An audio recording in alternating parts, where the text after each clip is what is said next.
Very good morning. कैसी रही Deepawali?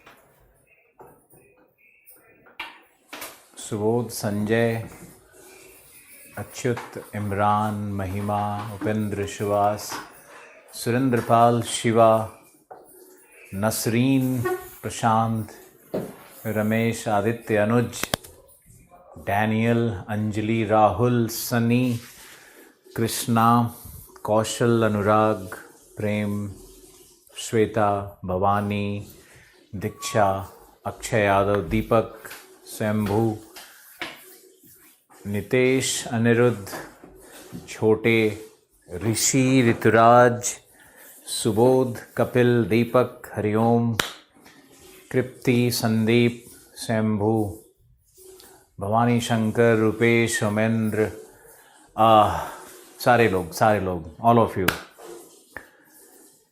Sir, modern history 3 की पीडीएफ नहीं मिली है, प्लीज़ दोबारा। ठीक है, मॉडर्न इंडिया पीडीएफ की क्लास 3 का पीडीएफ नहीं आया है।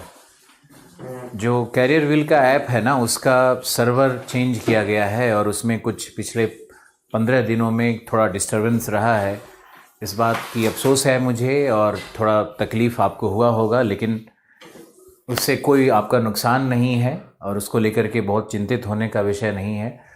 ट्रांजिशन होता है ना, कंपनी है, बहुत सारे लोग उसमें लगे हुए हैं, तो ट्रांजिशन वाले फेज में थोड़ी दिक्कत आती है। तो उस दिक्कत को के लिए आपसे बस गुजारिश है कि आप लोग उसको बहुत शांति से, प्यार से, प्रेम से बियर करो। पीडीएफ में इंडिया का एरिया गलत लिखा हुआ है, कोई बात नहीं है, आप सुधार लो। इंडिया का एरिया कई बार पीओके या इस तरह से होता है, या फिर हमारा जो टाइपिस्ट है ना, टाइपिस्ट भी हो सकता है कोई 1-2 मिस्टेक कर दे, तो उसके लिए बहुत चिंतित होने की आवश्यकता नहीं है। आपको ये समझना है कि जो क्लास में पढ़ाया जा रहा है उसको महत्व देना है। जो पीडीएफ में है उसको एक पूरक, एक कॉम्प्लीमेंट्री रीडिंग की तरह यूज़ करना है। जैसे मान लो आप नोट्स पढ़ते हो, बुक्स पढ़ते हो, आप बहुत सारी किताबों को पढ़ना चाहते हो, तो उससे अच्छा है कि आप पीडीएफ को पढ़ लो। तो पीडीएफ में बहुत सारा मटेरियल है और इतने सारे मटेरियल को पढ़ करके याद करने की आवश्यकता नहीं है। उसमें से जो क्लास में डिस्कशन हुआ है, जिन बिंदुओं को क्लास में मैंने हाईलाइट किया है ना, उसको ही सिर्फ देखने की कोशिश करो और उसी पे आप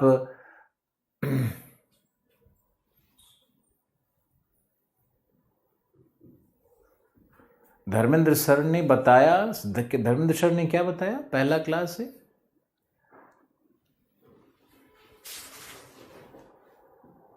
मेरा दिवाली बहुत अच्छा रहा सतीश। आज हम लोग साउथ ईस्ट एशिया करेंगे और साउथ वेस्ट एशिया तो आपने पढ़ा ही। Abhimanyu, Mazhar, Arjun, very good morning, Mithilesh,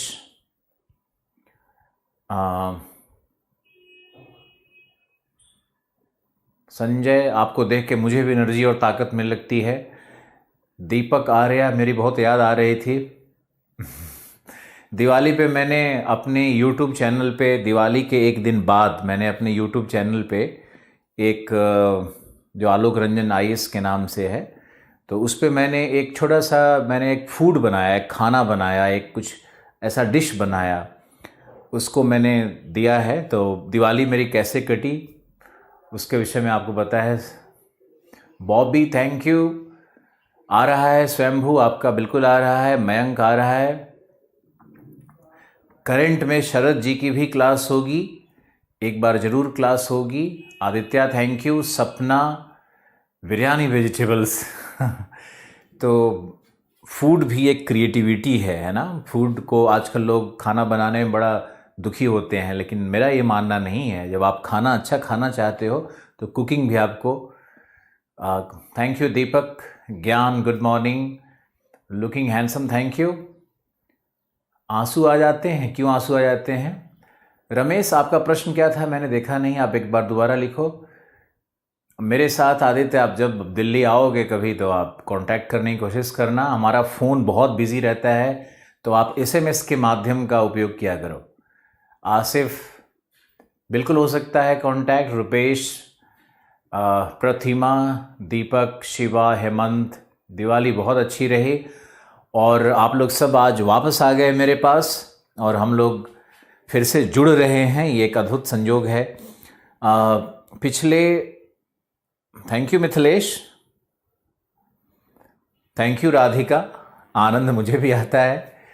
और thank you Shyam, thank you Santosh Nawada, Umrinder Singh, love you, thank you. Alina, video download करने के बाद 5 बार आप देख सकते हो। आपसे मिथिलेश, आकांक्षा, अक्षय, थैंक यू। लेकिन I think it's time to begin now. पढ़ना है, शुरू करना है। और अब आप लोग एसएमएस पे गुड मॉर्निंग और वो सब कुछ। छठ की छुट्टी होगी ना सर? छठ की छुट्टी भी होगी और 2 दिन छुट्टी देने के लिए हम सोच रहे हैं। 2 से 3 दिनों तक छुट्टी देंगे आपको, लेकिन उसके बाद कोई छुट्टी नहीं आने वाली है। फिर सीधे नए वर्ष में हम लोग 3 दिन 4 दिन छुट्टी करेंगे। और अभी आज 17 को क्लास होगी, 18 को भी क्लास होगी, तो आप लोग का बिल्कुल पढ़ाई बंद ना हो जाए, इसलिए ब्रेक में आकर के हम लोग क्लास ले रहे हैं कि आप लोग की पढ़ाई बंद नहीं होनी चाहिए। 17, 18, 19 3 दिन क्लास चलेगी, फिर 20, 21 को बंद करेंगे, फिर 22 से फिर क्लासेज आपकी शुरू हो जाएंगी। और आप लोगों को ये मालूम होना चाहिए कि जो क्लासेस हम लोगों की चल रही हैं ये 10 के बाद, फिर 10 दिसंबर के बाद शेड्यूल बदलेगा और 10 दिसंबर के बाद और भी टीचर्स आएंगे यहाँ पर। अभय सर आएंगे, मंजेश सर आएंगे, पेपर 2 शुरू करेंगे। तो अभी जो ओरिएंटेशन आपको मिला है ना, इसका लाभ आगे उठाते रहना है। शरद त्रिपाठी जी भी आएंगे करंट अफेयर के साथ और आशीर्वाद जी भी करंट अफेयर में लगे रहेंगे। इसके अलावा हमने आपने देखा होगा कि चैनल पे कि कई सारे जूनियर टीचर्स भी और नए उभरते हुए फैकल्टीज़ को भी सम्मिलित किया जा रहा है ताकि हर व्यक्ति कंट्रीब्यूशन दे। लेकिन आपको अपने चीफ मेंटर और गाइड, मेरा बड़ा रिस्पेक्ट करते हो आप लोग, प्यार करते हो, तो उसका ध्यान रखना है। और बहुत जल्दी ही आपको हम उत्तर प्रदेश रैंक 2 और उत्तर प्रदेश पीसीएस में रैंक 9, इस तरह के जो मेरे स्टूडेंट्स रहे हैं, इस बार यूपी पीसीएस का जो रिजल्ट आया है ना, उसमें उत्तर प्रदेश पीसीएस में रैंक 2 और रैंक 9 और रैंक 6, इस तरह से मेरे स्टूडेंट्स हैं, सब मेरे हार्डकोर स्टूडेंट हैं। रैंक 9 अरुण से आज सुबह सुबह हमारी बात भी हुई है, तो हम उन लोग का वीडियो भी आपको अपने चैनल पे ज़रूर डालेंगे और यहाँ प्रकाशित करेंगे। और अपना का मतलब जो हमारा कैरियर विल है सब अपना ही है। तो करंट अफेयर की पीडीएफ नहीं मिली है, रूटीन डाल दीजिए। रूटीन डालेंगे, लेकिन रूटीन डालेंगे छठ के बाद, उसके पहले थोड़ा इंटरप्शंस तो चल ही रहा है। लुकिंग नाइस सर जी, शरण सर, जुनैद अहमद जी भी आपसे पढ़े हैं, बिल्कुल पढ़े हैं। चंद्रभान, जुनैद करोल बाग में पढ़े थे, उनके विषय में मुझे एक और दूसरे सक्सेसफुल कैंडिडेट था, उसने मुझे बताया था, मेरे पास कोई रिकॉर्ड नहीं होता है। तो भूपेंद्र कुशवाहा, आईएएस कैडर क्या होता है? अगर यूपी में ज्वाइनिंग चाहता हूं तो मिल जाएगा। अगर आप बहुत अच्छा रैंक लाओगे, बहुत अच्छा आईएएस में 20 रैंक में आ जाओगे, 30 रैंक में आ जाओगे, तब आपको यूपी का कैडर मिलेगा। और रैंक के बाद ना चॉइस करना होता है कि आप किस कैडर में जाना चाहते हो। कैडर का मतलब है कि आप अपने होम कैडर में जाना चाहते हो, आप उत्तर प्रदेश में जाना चाहते हो। आजकल कैडर का एक सिस्टम बना दिया है और कई राज्यों का एक ग्रुप बना दिया है ना। जैसे मान लो कि पूर्वांचल के राज्य हैं, या दिल्ली है, अंडमान है, लक्षद्वीप है, दादर नगर हवेली है, चंडीगढ़ है, इस तरह का एक ग्रुप बनाया हुआ है कि किस ग्रुप में आप कैडर लेना चाहते हो। हम लोग ये सब बात करेंगे, यूपीएससी के गजेटियर पे भी बात करेंगे, यूपीएससी के एग्जामिनेशन पैटर्न पर भी बात करेंगे, यूपीएससी के जो प्रश्न आते हैं उनकी भी विशद व्याख्या करेंगे। लेकिन अभी आप बहुत छोटे स्टेज में हो, अभी आप बिल्कुल बिगिनर हो, अभी आप बहुत ज़्यादा सोचो मत। अभी आपको तो बस मैप करना है, इतिहास पढ़ना है, भूगोल पढ़ना है, पॉलिटी पढ़ना है, संविधान पढ़ना है, और जैसे जैसे आप ये पढ़ कर के आप गेन करोगे तो 3 महीने के बाद, कोर्स के 3-4 महीने के बाद ही आपके साथ हम एक बहुत डिफरेंट प्रोग्राम लेकर के आएंगे, जिसमें यूपीएससी के विषय में बहुत कुछ आपको बताया जाएगा, यूपीएससी के सर्विसेज के विषय में बताया जाएगा, यूपीएससी में कौन कौन से जॉब होते हैं उसके विषय में बताया जाएगा, और एक ही एग्ज़ाम को आप क्वालिफाई करने के बाद किस किस जॉब को लेना चाहिए और कौन सा जॉब प्रायोरिटी पे होना चाहिए, पहले आईएएस लेना चाहिए, आईपीएस लेना चाहिए, या पहले इनकम टैक्स कमिश्नर लेना चाहिए, या रेलवे में जाना चाहिए, क्या है इसमें हम बताएंगे आपको। लेकिन पहले आप 3-4 महीने अच्छी पढ़ाई करो।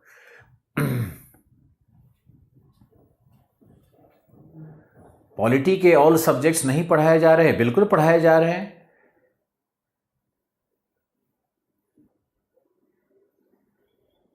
इथोपिया और इरिट्रिया के बीच में जो कन्फ्लिक्ट हो रहा है, उस कन्फ्लिक्ट में इथोपिया से 25,000 लोग जो ट्राइब्स थे वो भाग करके चले गए हैं सूडान के अंदर में।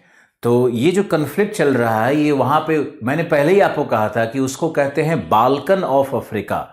मैंने कहा था ना कि वो बाल्कनाइजेशन एक प्रोसेस है, जिसको मैंने आपको बताया था कि बाल्कनाइजेशन का मतलब होता है कि नृजातीय संस्कृति के आधार पर जब सिविल वार हो जाए और उसके आधार पर जब कोई बड़ा राष्ट्र टूटकर खंडित हो जाए और छोटे राष्ट्रों में बंट जाता है, उस प्रक्रिया को हम लोग बाल्कनाइजेशन कहते हैं या बाल्कनीकरण कहते हैं। तो ये बाल्कनाइजेशन का प्रक्रिया अफ्रीका में जारी है। वहाँ पर इथनिक क्लैशेज, वहाँ पर सिविल वार, वहाँ पर इथनिक वॉरफेयर, जो नृजातीय संघर्ष है वो निरंतर ट्राइब के बीच में बना रहता है।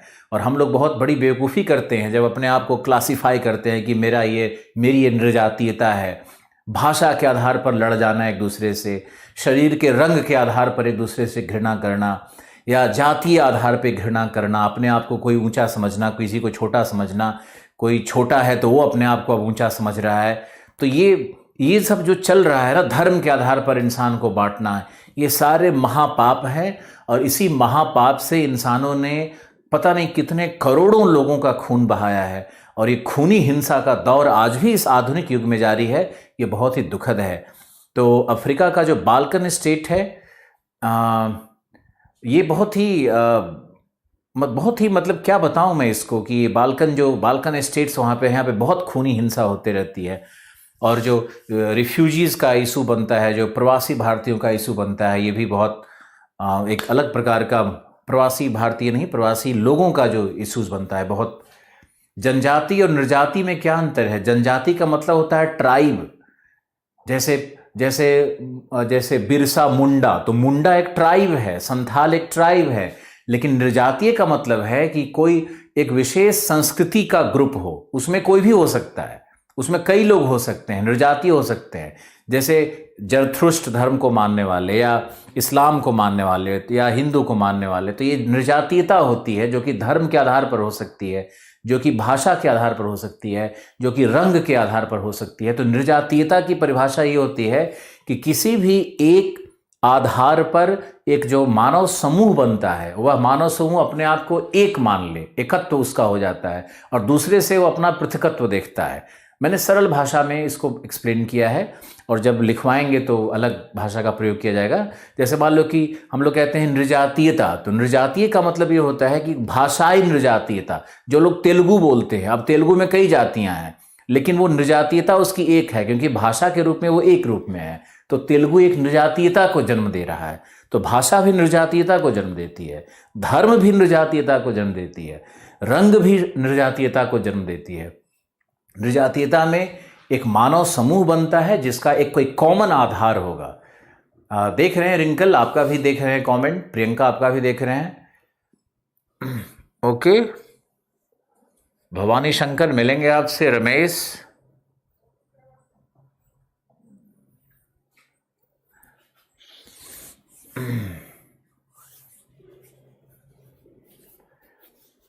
योगेश, इस वीडियो को आप सालों भर देख सकते हो, इसमें कोई चिंता नहीं है।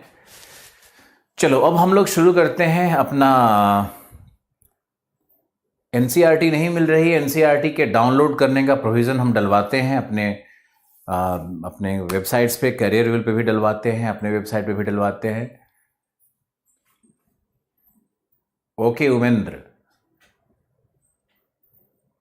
हॉर्न कंट्री तो मैंने बताया ही था, क्या कंफ्यूजन है इसमें। हॉर्न में वो इरिट्रिया है, वो जिबूती है, इथोपिया है, इसको हॉर्न कंट्री कहते हैं। इसमें केन्या भी आना चाहिए। कुछ लोग केन्या को नहीं लिख रहे हैं, लेकिन केन्या भी इसमें आएगा। ये भी हॉर्न कंट्री का पार्ट ही है केन्या।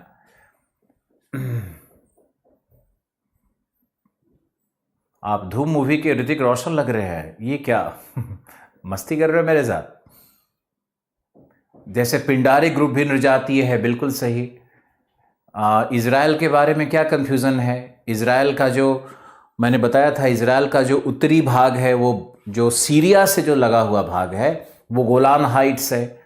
जो इज़राइल का मध्य भूमध्य सागर से लगा हुआ तट का भाग है, उसको गाजा स्ट्रिप कहते हैं। दक्षिण की तरफ इज़राइल का जो दक्षिण पश्चिम भाग है भूमध्य सागर से लगा हुआ, वो गाजा स्ट्रिप है। और तीसरा क्या था उसमें कि जो वेस्ट बैंक है, वो जॉर्डन नदी, जो जॉर्डन के लगी हुई सीमा है सीरिया की, वो वेस्ट बैंक है। और जेरूसलम, वो जो सिटी है, तो जेरूसलम में भी 2 डिवीज़न है, एक तरफ फिलिस्तीनी रहते हैं, एक तरफ इजरायली लोग रहते हैं। ओके। ई पाठशाला पर एनसीईआरटी के सारे बुक्स अवेलेबल हैं। आप लोग ई पाठशाला पे चले जाओगे तो एनसीईआरटी के सारे बुक्स मिल जाएंगे। थैंक यू डीके पंडित इस इंफॉर्मेशन के लिए। हमारा नोट्स, अब अपने मुंह से हम क्या तारीफ करें, जब आपके देख ही रहे हो कि जो रिजल्ट आता है, उत्तर प्रदेश का रिजल्ट आया तो रैंक 2, 6, 9 सब मेरे स्टूडेंट हैं। तो ऐसे ही अगर आप देखोगे तो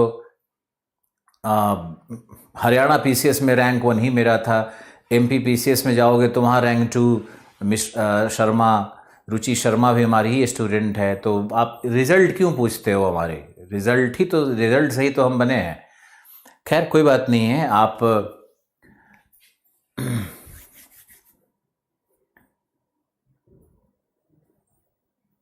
गिनी नेम से, बहुत पूरा जो तट है ना उसी का नाम गिनी है। तो गिनी के कारण तट के नाम पे कई कंट्री अपना नाम रख लिए, गिनी बिसाओ, इक्वेटोरियल गिनी, गिनी, इस तरह से नाम सब अलग अलग है। एक ही भाग है जिसका सब अलग अलग टुकड़ा बना हुआ है ना। जैसे मान लो भारत, ऐसा कभी होना नहीं चाहिए और ना होगा कभी। भारत का मान लो कई पीसेस अगर होता है तो उसमें कई लोग हिंदी भारत, तेलुगु भारत ऐसा रख सकते हैं ना। उसी तरह से है ये कि गिनी पूरा एक एरिया था जिसका अलग अलग।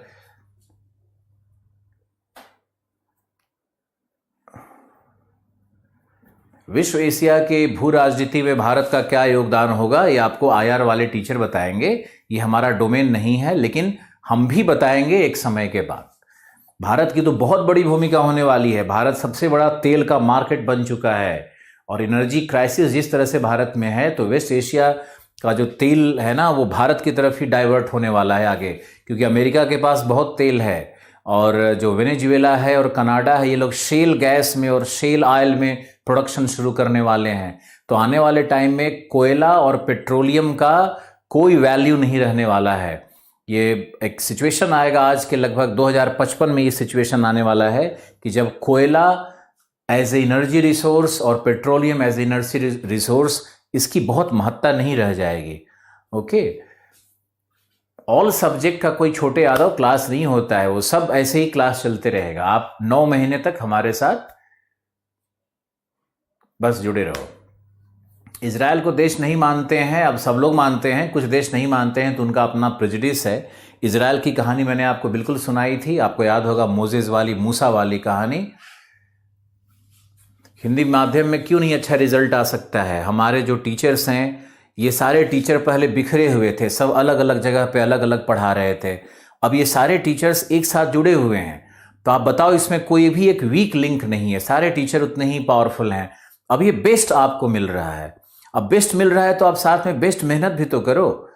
एटलस में इजराइल समझ में नहीं आएगा, ठीक है ना, उसमें एटलस में नहीं देखना है आपको इजराइल।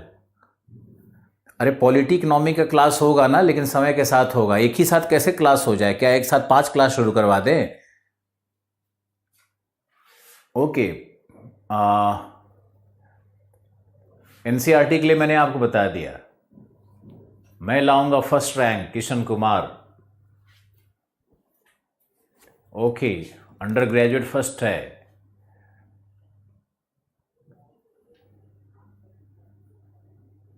एटलस समझ में नहीं आता है कृप्ति। एटलस को ना अपने पेन से लिखना खुद शुरू करो, मैप खुद बनाओ, उसमें एटलस से देख करके चीज़ों को पॉइंट आउट करो। और हमने वीडियो में जितने चीज़ों को पॉइंट आउट किया है वो उसमें देखना होगा। एथिक्स की क्लास अभी क्यों चलेगी, पहले ये सब बेसिक्स पढ़ोगे। चलो ओके, हो गया अब आप लोगों का। अब हम लोग चलते हैं, इंटरेक्शन बहुत ज़रूरी था आपसे, इतने समय के बाद मिल रहे थे। अब हम लोग चलते हैं और साउथ ईस्ट एशिया पर काम करते हैं। साउथ ईस्ट एशिया पे ऑप्शनल का प्रश्न पूछ रहे हो लगातार। हम लोग ऑप्शन लेकर के बहुत जल्दी आने वाले हैं आपके करियर विल ऐप पे। हम लोग ऑप्शन लेकर के बहुत जल्दी आने वाले हैं और आपको मिलेगा वीडियो क्लासेस सारे ऑप्शनल का मिलेगा और बहुत सारे टीचर्स का मिलेगा। ओके, आप चलो आप ऐसा करते हैं कि हम लोग साउथ ईस्ट एशिया शुरू करते हैं और साउथ ईस्ट एशिया को लिखो। पहले उसका इंट्रोडक्शन हम लोग लिखेंगे, फिर उसका पॉलिटिकल मैप करेंगे, फिर उसका भौतिक मैप करेंगे। और साउथ ईस्ट एशिया बहुत इंपॉर्टेंट है। साउथ ईस्ट एशिया एक आर्थिक शक्ति के रूप में उभर रहा है और साउथ ईस्ट एशिया में एशियन टाइगर्स शब्द का भी प्रयोग किया गया है। तो एशियन टाइगर्स कौन से नेशन है और साउथ ईस्ट एशिया एक आर्थिक शक्ति के रूप में कैसे उभर रहा है, क्यों उभर रहा है, साउथ ईस्ट एशिया का भू राजनीति, वैश्विक भू राजनीति में क्या योगदान होगा। और अभी आसियान ने 2 दिन पहले तुमने न्यूज़पेपर में पढ़ा होगा कि आसियान का एक बड़ा इकोनॉमिक फोरम बना है जिसमें भारत सम्मिलित नहीं है और भारत को फिर से अप्लाई करना होगा उसमें। हालांकि चाइना सम्मिलित है लेकिन भारत उसमें सम्मिलित नहीं है आसियान देशों के साथ। तो south East Asia Asian country होने के कारण भारत को आसियान से दूर रखा जाता है। लेकिन साउथ ईस्ट एशिया के हम जब कल्चरल हिस्ट्री को पढ़ेंगे, जब उसके इकोनॉमिक हिस्ट्री को पढ़ेंगे, जब उसके वर्तमान के आर्थिक दशाओं पर हम लोग अध्ययन करेंगे, जब उसके भूभौतिक स्वरूप को पढ़ेंगे, तब यहाँ की भू राजनीति बहुत अच्छे से हम लोगों को समझ में आएगी।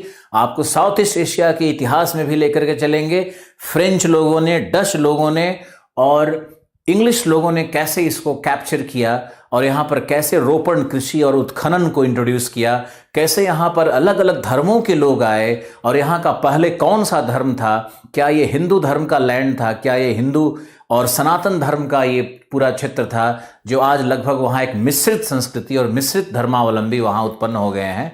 तो इन सब की विवेचना आज करनी है हम लोगों को। आप लिखना शुरू करो और टाइटल बनाओ साउथ ईस्ट एशिया, दक्षिण पूर्व एशिया। जैसे साउथ वेस्ट एशिया बहुत इंपॉर्टेंट था वैसे ही साउथ ईस्ट एशिया भी उतना ही इंपॉर्टेंट है। और साउथ ईस्ट एशिया के नीचे में सबसे पहला लाइन लिखो दक्षिण पूर्व एशिया के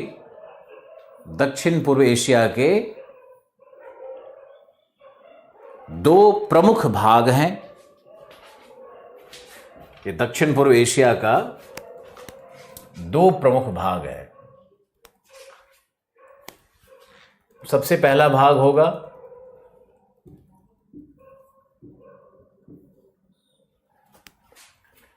इसका सबसे पहला भाग होगा साउथ ईस्ट एशिया। इसका 2 भाग करना है। सबसे पहला है इंडो चाइना या हिंद चीन प्रायद्वीप। पहला भाग है हिंद चीन प्रायद्वीप और दूसरा भाग है आर्किपिलैगोस।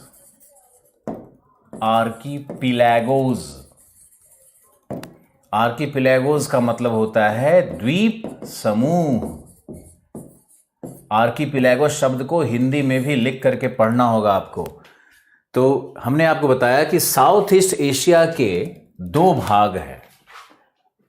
पहला है इंडो चाइना पेनिनसुला और दूसरा है आर्किपिलैगोस यानी कि द्वीप समूह।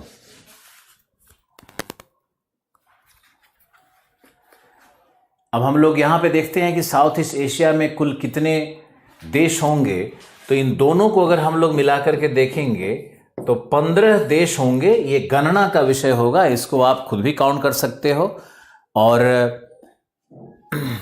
ये देखो कि आर्किपिलैगोस कौन सा है और इंडो चाइना कौन सा है। तो ये 15 देश हैं।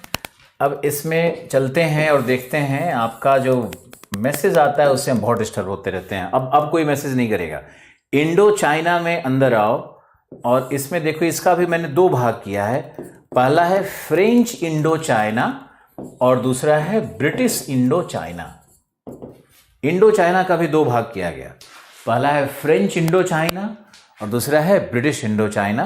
तो फ्रेंच इंडो चाइना और ब्रिटिश इंडो चाइना ये दो भाग है। अब ये दोनों भाग का अध्ययन अलग अलग करना है और दोनों के हिस्ट्री में भी जाना है ना। अब द्वीप समूह में अगर आप जाओगे तो द्वीप समूह का भी दो भाग होगा। पहला होगा इंडोनेशियन आर्कीपिलैगो, इंडोनेशिया जिसको कहते हैं, इंडोनेशियन आर्कीपिलैगो, और दूसरा है इसका फिलीपाइंस। दो आर्कीपिलैगोज हैं, दो द्वीप समूह हैं, इसमें बृहत द्वीप समूह दो हैं। पहला है इंडोनेशिया और दूसरा है फिलीपाइंस। तो फिलीपाइंस आर्कीपिलैगो और इंडोनेशिया आर्कीपिलैगो रिपीट कर रहे हैं, ध्यान से सुनो। साउथ ईस्ट एशिया का, दक्षिण पूर्व एशिया का दो विभाजन किया जाता है। पहला विभाजन है इंडो चाइना पेनिनसुला और दूसरा है आर्कीपिलैगोज। इंडो चाइना का मतलब है हिंद चीन प्रायद्वीप, और हिंद चीन प्रायद्वीप का भी दो भाग होगा। उसमें एक होता है फ्रेंच इंडो चाइना और एक होता है ब्रिटिश इंडो चाइना। तो फ्रेंच इंडो चाइना क्या है, ब्रिटिश इंडो चाइना क्या है, समझाया जाएगा। और दूसरा आर्कीपिलैगो का भी दो भाग होगा, उसमें एक भाग होगा फिलीपींस आर्कीपिलैगो, फिलीपाइंस आर्कीपिलैगो, और दूसरा होगा इंडोनेशियन आर्कीपिलैगो। इंडोनेशिया और फिलीपाइंस वैसे दो कंट्री भी हैं, लेकिन वो एक आर्कीपिलैगो यानी कि द्वीप समूह के रूप में भी जाने जाते हैं, और कई द्वीपों का ग्रुप मिलेगा आपको इसमें। आर्कीपिलैगो क्या है, आर्कीपिलैगो कैसे बनता है, हम लोग इसकी चर्चा करेंगे। और आर्कीपिलैगो को तभी आप समझोगे जब आप प्लेट विवर्तनिक सिद्धांत को समझोगे, तो आज नहीं समझ पाओगे। आज बस इतना समझना है कि आर्कीपिलैगो का मतलब होता है बड़े बड़े और छोटे छोटे हजारों द्वीपों का एक समूह आर्कीपिलैगो कहलाता है, जो एक निश्चित सीक्वेंस में भी मिलता है। ऐसा नहीं कि एक द्वीप 1000 मील दूर है, दूसरा 500 मील दूर है, उसको आर्कीपिलैगो नहीं कहते हैं। आर्कीपिलैगो वो होगा जब द्वीपों का समूह बिल्कुल सट करके एक ही अनुक्रम में मिलता है, उसका एक कॉमन इवोल्यूशन होता है, उसका एक सामान्य, उसका एक जेनेटिक कनेक्शन होता है, यानी कि उन द्वीपों की उत्पत्ति का एक ही कारण होता है। अलग अलग कारण से वो द्वीप नहीं बने होते हैं, एक ही प्रक्रिया के ये द्वीप उत्पाद्य होते हैं। तो उनका एक जेनेटिक कनेक्शन होता है, उनका एक जननिक संबंध होता है उन द्वीपों का। जैसे फिलीपींस एक आर्कीपिलैगो है, इसको समझने की कोशिश करो, बहुत कम लोग जानते हैं इन चीजों को, कि फिलीपींस भी देखो यहां पर है और इंडोनेशिया का भी ये सारा द्वीप यहां पर है। अब यहां क्या है कि फिलीपींस के द्वीप और ये दोनों सटे हुए हैं, लेकिन हम लोग फिलीपींस को इंडोनेशिया के आर्कीपिलैगो का भाग नहीं मानेंगे, फिलीपींस को अलग मानेंगे, क्योंकि फिलीपींस की उत्पत्ति अलग है। फिलीपींस स्वयं में एक छोटा प्लेट है, एक लघु प्लेट है, और उस लघु प्लेट के कारण फिलीपींस के द्वीप बने हैं, है ना। प्रशांत महासागर से जो अंतर संबंध हो रहा है फिलीपींस के द्वीप, फिलीपींस के प्लेट का, उसके कारण जो द्वीप बने हैं वो फिलीपींस आर्कीपिलैगो बना रहा है। तो वो एक जेनेटिक फैक्टर से बने हुए हैं, इसलिए उसको फिलीपींस आर्कीपिलैगो कहेंगे। और इंडोनेशिया में हम आएंगे तो इंडोनेशियन आर्कीपिलैगो का अलग संरचना होगा, अलग उत्पत्ति है, अलग उत्पत्ति काल है, और सभी इंडोनेशियन आइलैंड्स के बनने के जो कारण हैं वो एक जेनेटिक फैक्टर हैं। इसीलिए हम लोग इंडोनेशियन आर्कीपिलैगो में बोर्नियो आइलैंड को भी रखेंगे। ये जो हमने बोर्नियो आइलैंड दिखाया आपको, इतना विशाल आइलैंड है, ये आइलैंड भी आर्कीपिलैगो इंडोनेशिया का ही पार्ट होता है, क्योंकि ये इंडोनेशिया के बनने की प्रक्रिया का ही उत्पाद्य है। तो हमने आपको बताया कि आर्कीपिलैगो क्या है, आर्कीपिलैगो के लक्षण क्या होते हैं। आप जल्दी से लिखो आर्कीपिलैगो का अर्थ क्या है, आर्कीपिलैगो के लक्षण क्या होते हैं, आप जल्दी से लिखो। यूपीएससी भी पूछ सकती है, आईएएस के मेंस में भी पूछ सकता है। जैसे मैंने आपको बताया था कि कॉर्डिलेरा क्या है, और कॉर्डिलेरा के मैंने आपको लक्षण बताए थे, और उन लक्षणों को ध्यान से पढ़ना। उन लक्षणों में मैंने 5 लक्षण बताए थे, वो पांचों याद होने चाहिए, क्योंकि यूपीएससी उसमें से एक भी अगर मिस कर रहे हो, 1-2 मिस कर रहे हो, तो यूपीएससी के क्वेश्चन सॉल्व करने में आप फंस जाओगे। और यूपीएससी इसी कॉन्सेप्चुअल क्लैरिटी का नाम है। क्योंकि आर्कीपिलागो आप एक आम शिक्षक से पूछोगे, किसी से पूछोगे, वो क्या कहेगा? द्वीप समूह है, एक साथ द्वीप बने रहते हैं, एक साथ द्वीप हैं, ऐसा ही कुछ आपको सुनने को मिलेगा। कॉर्डिलेरा क्या है भाई? तो पर्वत है, एक तरह का अवलित पर्वत है। लेकिन ऐसा नहीं होता है, कुछ ना कुछ विशिष्ट होता है। वो जो वही विशिष्ट है वही आपको सीखना है, और वहीं पे आपको एज लेना है, आपको कंपटीशन में आगे बढ़ना है। वही चीजें आपको आगे बढ़ाएगी। आप लिखो आर्कीपिलागो क्या है? लिखो आर्कीपिलागो का अर्थ है आर्कीपिलागो का अर्थ है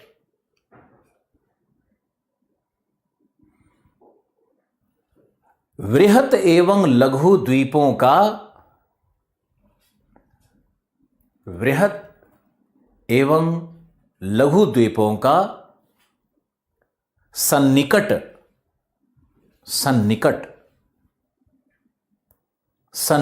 समूह, सन्निकट समूह जो किसी एक विशिष्ट भूगर्भिक प्रक्रिया के, जो किसी एक विशिष्ट भूगर्भिक प्रक्रिया के उत्पाद्य होते हैं।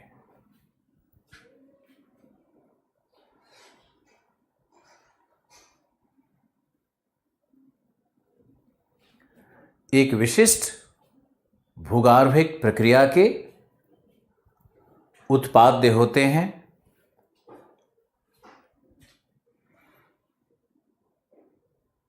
तथा उनकी भूगर्भिक संरचना में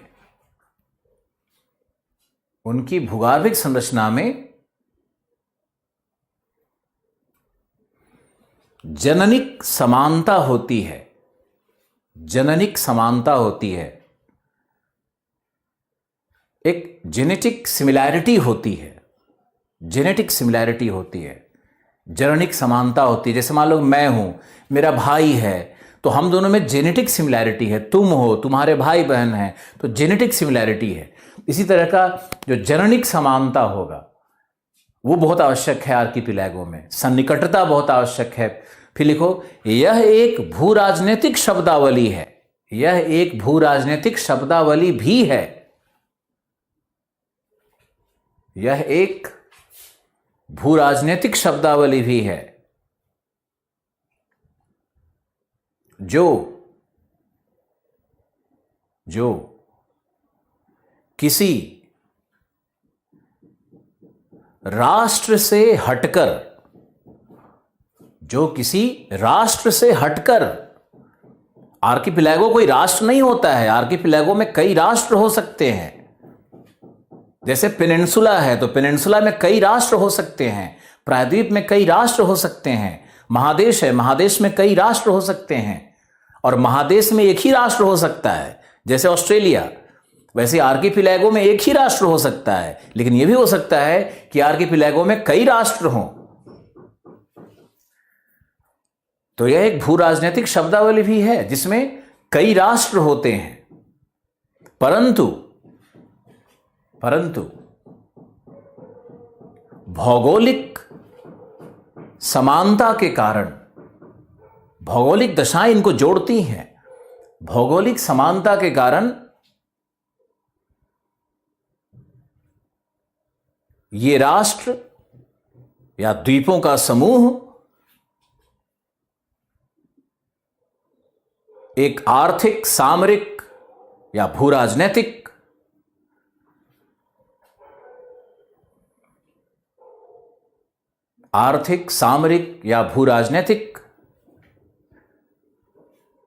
रूप में चिन्हित होता है, आइडेंटिफाई होता है, के रूप में चिन्हित होता है।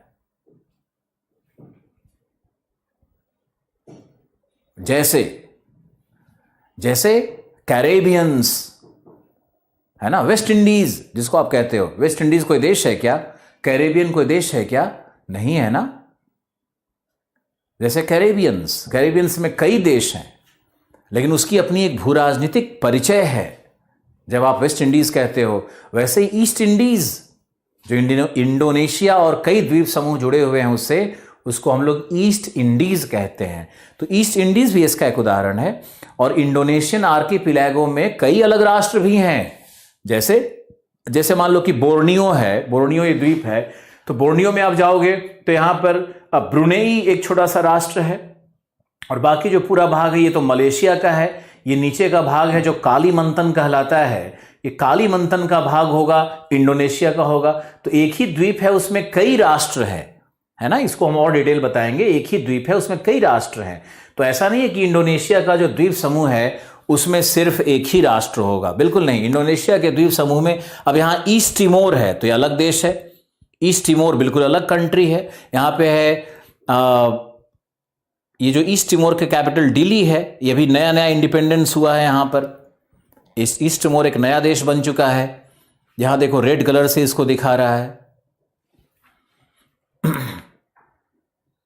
ये देखो, ये है न्यू गिनी। तो ये न्यू गिनी का जो पश्चिमी भाग है, ये भी बिल्कुल एक स्वतंत्र राष्ट्र है। यहां पर ये पपुआ गिनी इसको बोलते हैं, पपुआ ट्राइब है। तो न्यू पपुआ गिनी करके जो ये भाग है, ये ऑस्ट्रेलेशिया का भाग होता है। पपुआ गिनी, जो ये हमारा न्यू गिनी आइलैंड है, इसका 2 डिवीजन देखो बीच में किया हुआ है।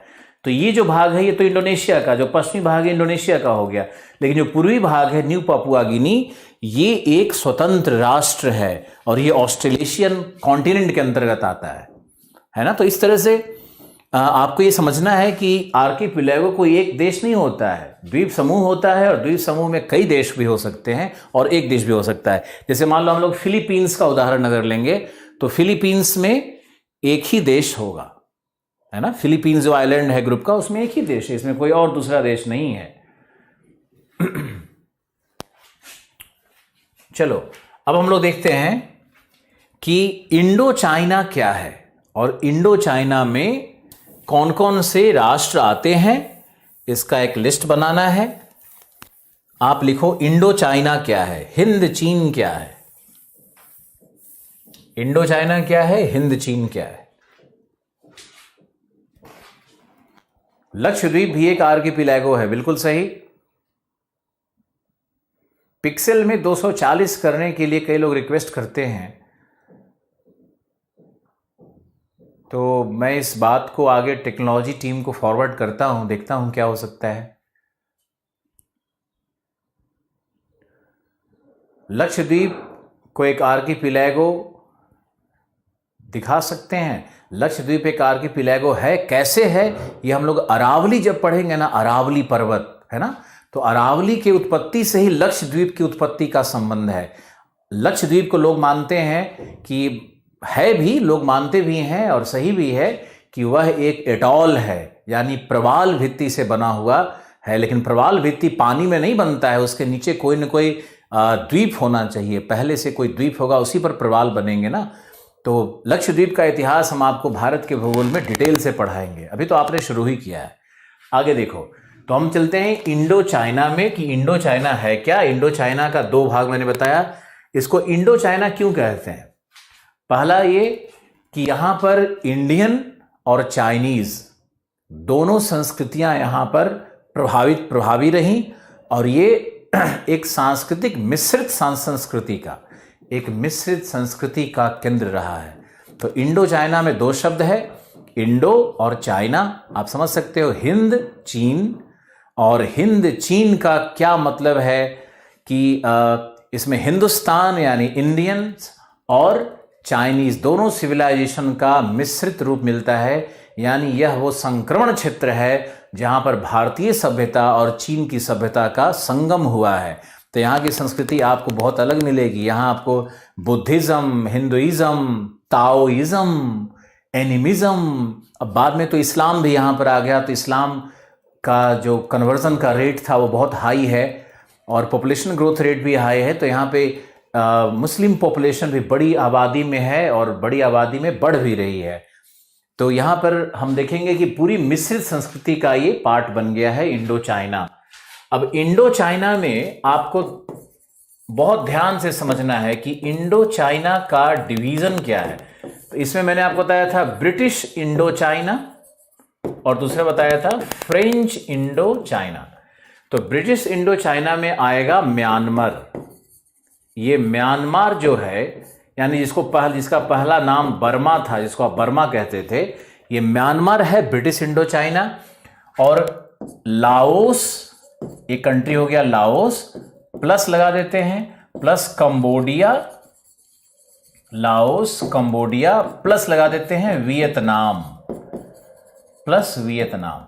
ये जो 3 देश हैं, ये 3 देशों को फ्रेंच इंडो चाइना कहते हैं। अब इसमें एक देश रह गया बीच में, जो कि न तो ब्रिटिशर है और न ही फ्रेंच के आधिपत्य में था। ये है आपका थाईलैंड, ये आपका थाईलैंड है। और थाईलैंड को हम लोग भू राजनीति की भाषा में बफर जोन कहते हैं। तो एक शब्दावली और आपके लिए है, बफर जोन क्या है? बफर जोन पे आइए।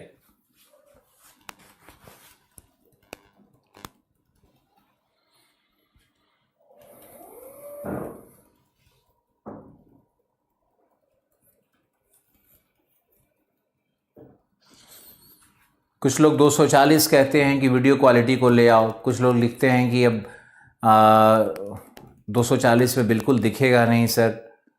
तो ये फिर तो बड़ा गड़बड़ है ना, कि कुछ लोग कुछ डिमांड करोगे, कुछ करोगे। इसीलिए चीज़ें टेक्नोलॉजी टीम पर ही छोड़ दी जाती हैं और कुछ बच्चों का नहीं सुना जाता है, क्योंकि सारे बच्चे तो एक साथ बोलेंगे नहीं एक काम, है ना। आप यहाँ देखो, इंडो चाइना का 2 भाग किया मैंने, British Indo China, French Indo China. अब ब्रिटिश इंडो चाइना में आओ तो ये म्यांमार को हम लोग ब्रिटिश इंडो चाइना कहते हैं।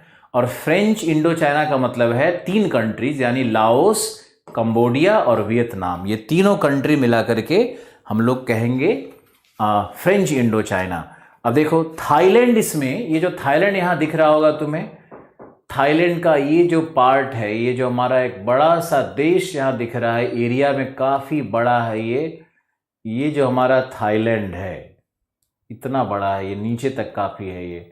तो ये जो हमारा थाईलैंड दिख रहा है, ये हमारा थाईलैंड देखो है, ये बफर जोन कहलाता है। बफर जोन है क्या, इसको पहले समझने की कोशिश करो, इंडिया और बर्मा, ये जो भाग है ना, यहाँ पर ब्रिटिश एम्पायर है, यहाँ पर ब्रिटिश राज है, यानी यहाँ पर ग्रेट ब्रिटेन का, ब्रिटिश पावर का यहाँ पर कब्जा है इस पूरे एरिया में, बर्मा से लेके इस भाग में। और ये जो भाग है, ये जो कंबोडिया रह गया, ये जो भाग है, ये जो क्रॉस वाला पूरा भाग है, ये सारा फ्रेंच लोगों ने इस पे कब्जा कर रखा है। तो ये भाग फ्रेंच का है। और ये भाग इधर जाओगे तो ये पूरा ब्रिटिशर्स का हो गया, ये ब्रिटिशर हो गए एक भाग में। इधर बीच का ये भाग है जो कि बफर जोन है। अब बफर जोन क्या है, इसको लिखना होगा, तो लिखो बफर जोन क्या है। बफर जोन एक भू राजनीतिक शब्द है, लिखिए, बफर जोन एक भू राजनीतिक शब्द है।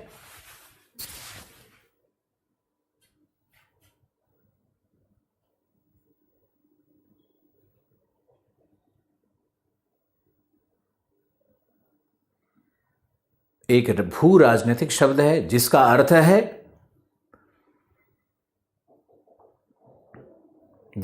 है उपनिवेशवाद के काल में, आज नहीं, उपनिवेशवाद एवं साम्राज्यवाद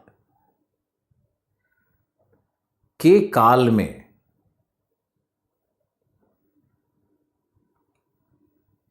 दो महाशक्तियों के मध्य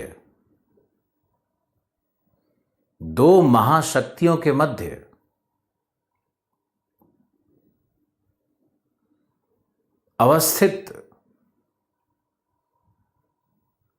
वह संक्रमण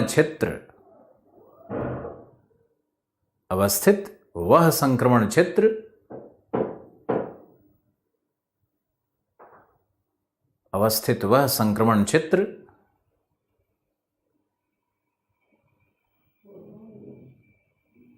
जो शक्ति संघर्ष के बावजूद,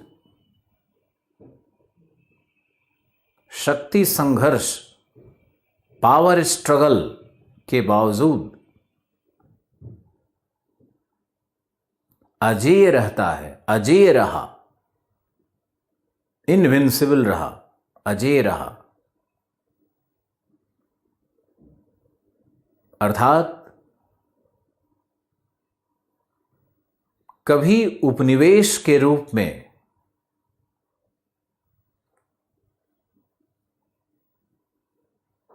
कभी भी उपनिवेश के रूप में प्रशासित नहीं रहा है, प्रशासित नहीं रहा है।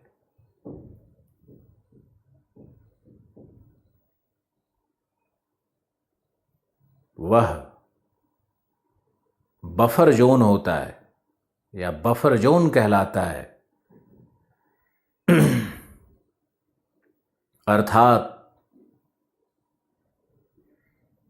अर्थात यह एक संक्रमण क्षेत्र होता है,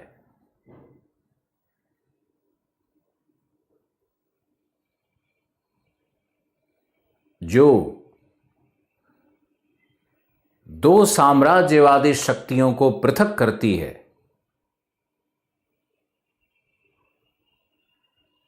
जो दो साम्राज्यवादी शक्तियों को पृथक करती है।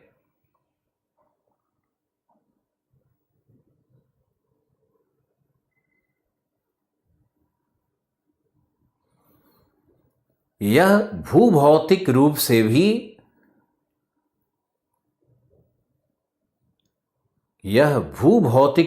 भी दुर्गम क्षेत्र होता है। सामान्य मैदान रहेगा फिर तो दोनों शक्तियां लड़ जाएंगी। दुर्गम क्षेत्र होता है। हम लोग इसमें भूगोल का विश्लेषण भी करेंगे। भूभौतिक दृष्टिकोण से यह एक दुर्गम क्षेत्र होता है। इस क्षेत्र को भूगोल भी अजेय बनाती है। मानव से अजेय तो कुछ भी नहीं है, लेकिन भौगोलिक दशाएं भी कुछ अलग होती हैं। भौगोलिक दृष्टिकोण से यह दुर्गम क्षेत्र होता है तथा यहां सामान्यतः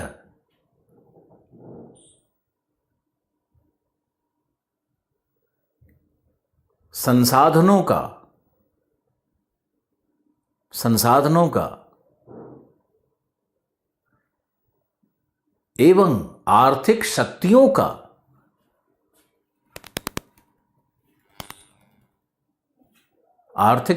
का केंद्रीकरण नहीं होता। आर्थिक शक्तियों का केंद्रीकरण नहीं होता।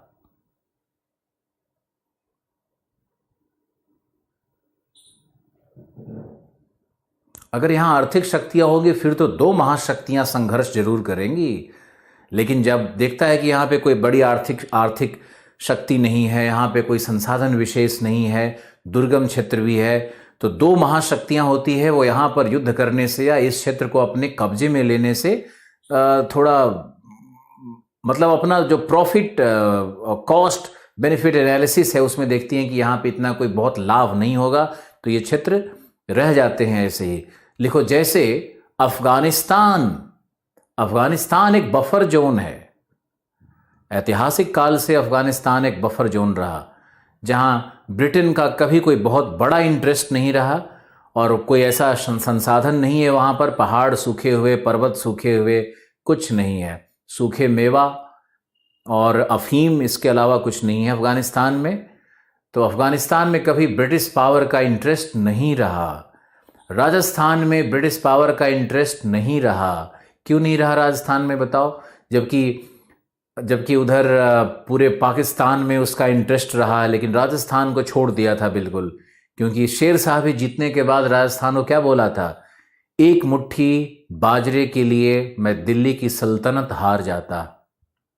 तो राजस्थान का कोई रिसोर्स नहीं था, तो ब्रिटिश पावर ने भी उसको छोड़ दिया कि आप लोग चलो जो अपना प्रिंसली एस्टेट के रूप में आप रहो। उसके पीछे भूगोल भी काम करता है, संसाधन भी काम करता है।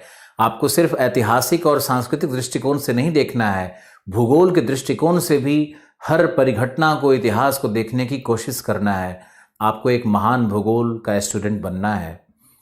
तो बफर जोन क्या होता है? बफर जोन क्या है? जैसे मान लो कि थाईलैंड था, तो थाईलैंड चारों तरफ से सघन जंगल है, भीषण जंगल है थाईलैंड में। अब जाकर के कहीं कहीं सब वृक्ष को हटाया गया है और बनाया गया है। नदी घाटी भी वहाँ पे है, तो बहुत सघन जंगल से है।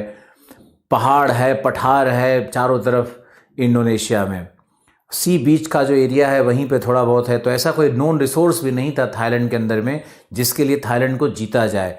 वैसे आप देखोगे तो नेपाल भी एक हिमालयन किंगडम है, तो नेपाल और भूटान भी बफर जोन के रूप में है।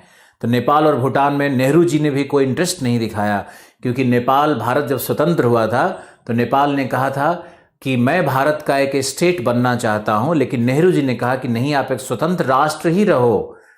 और नेपाल पहला हिंदू राष्ट्र बना अलग होकर के। तो नेपाल में कोई इंटरेस्ट नहीं था, ब्रिटिश पावर का भी इंटरेस्ट नहीं था, भारतीय राजाओं का भी, हिमालयन किंगडम है ना, तो वहाँ पे कोई बहुत बड़ा इंटरेस्ट नहीं था, क्योंकि पहाड़ पर क्या ही मिलता है। तो कभी भी आप देखोगे तो जो उत्तराखंड है या जो हिमाचल का क्षेत्र है या कश्मीर के लिए कोई भी राजा, चाहे मुगल राजा हो, चाहे मगध किंग्स हो, ये कभी भी इंटरेस्टेड बहुत नहीं रहे कि उन क्षेत्रों को जीता जाए। तो ये सब नेचुरल बफर जोन्स बन जाते हैं।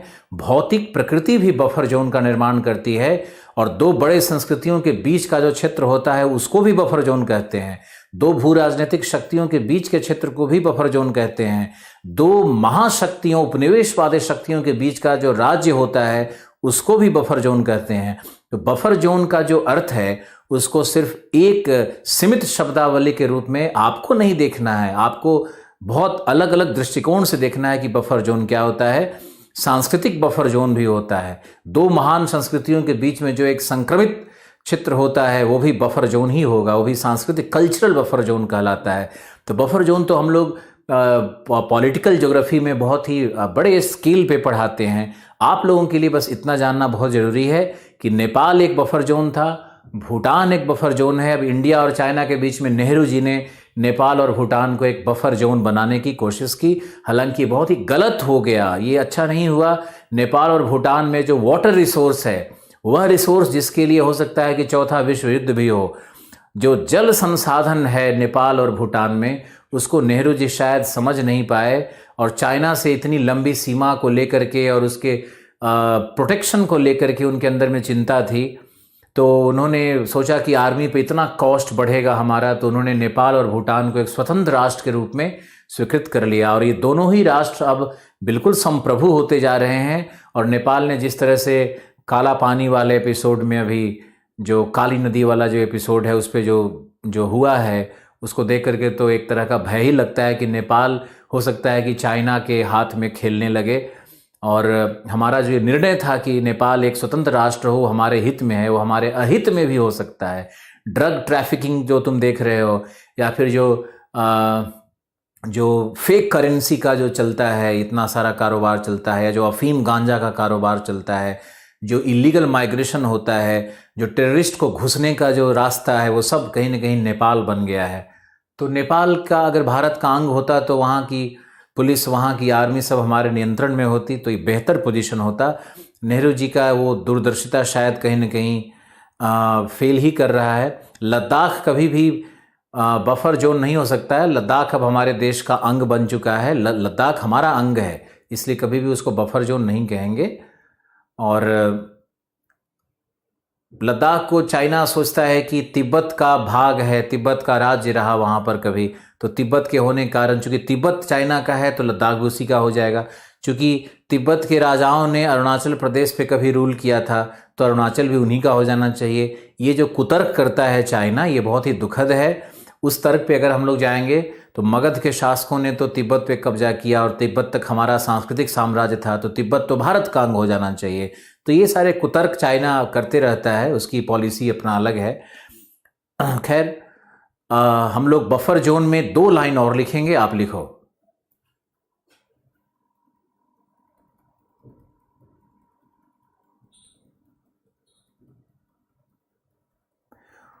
जो थर्ड वर्ल्ड वार है ना, जो मैंने कहा fourth world war water crisis पे होगा, तो थर्ड वर्ल्ड वार जो होगा वो एनर्जी क्राइसिस पे होगा, ऐसा कहा जाता है। और ये कौन है, थोड़ा विनम्रता से अगर पूछोगे तो ज़्यादा बेहतर रहेगा। थर्ड वर्ल्ड वार जो होगा वो एनर्जी क्राइसिस पे होगा, और फोर्थ वर्ल्ड वार होगा वो वाटर क्राइसिस पे होगा।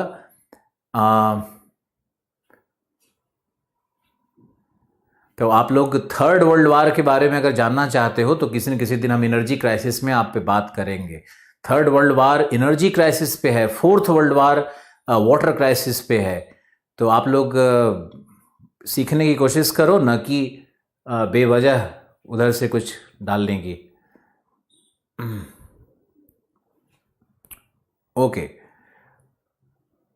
Okay alright.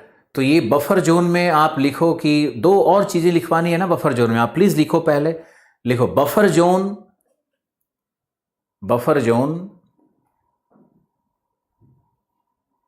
वर्तमान में, बफर जोन वर्तमान में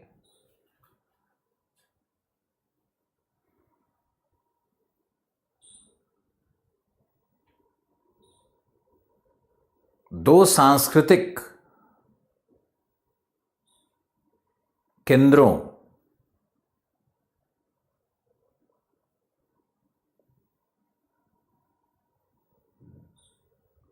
के मध्य का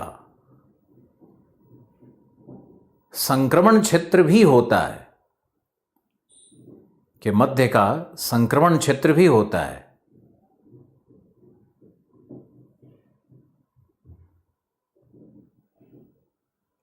संक्रमण क्षेत्र भी होता है।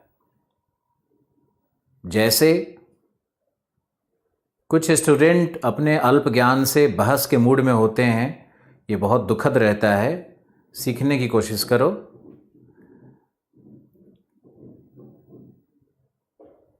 जैसे उत्तरी अफ्रीका, नॉर्दर्न अफ्रीका,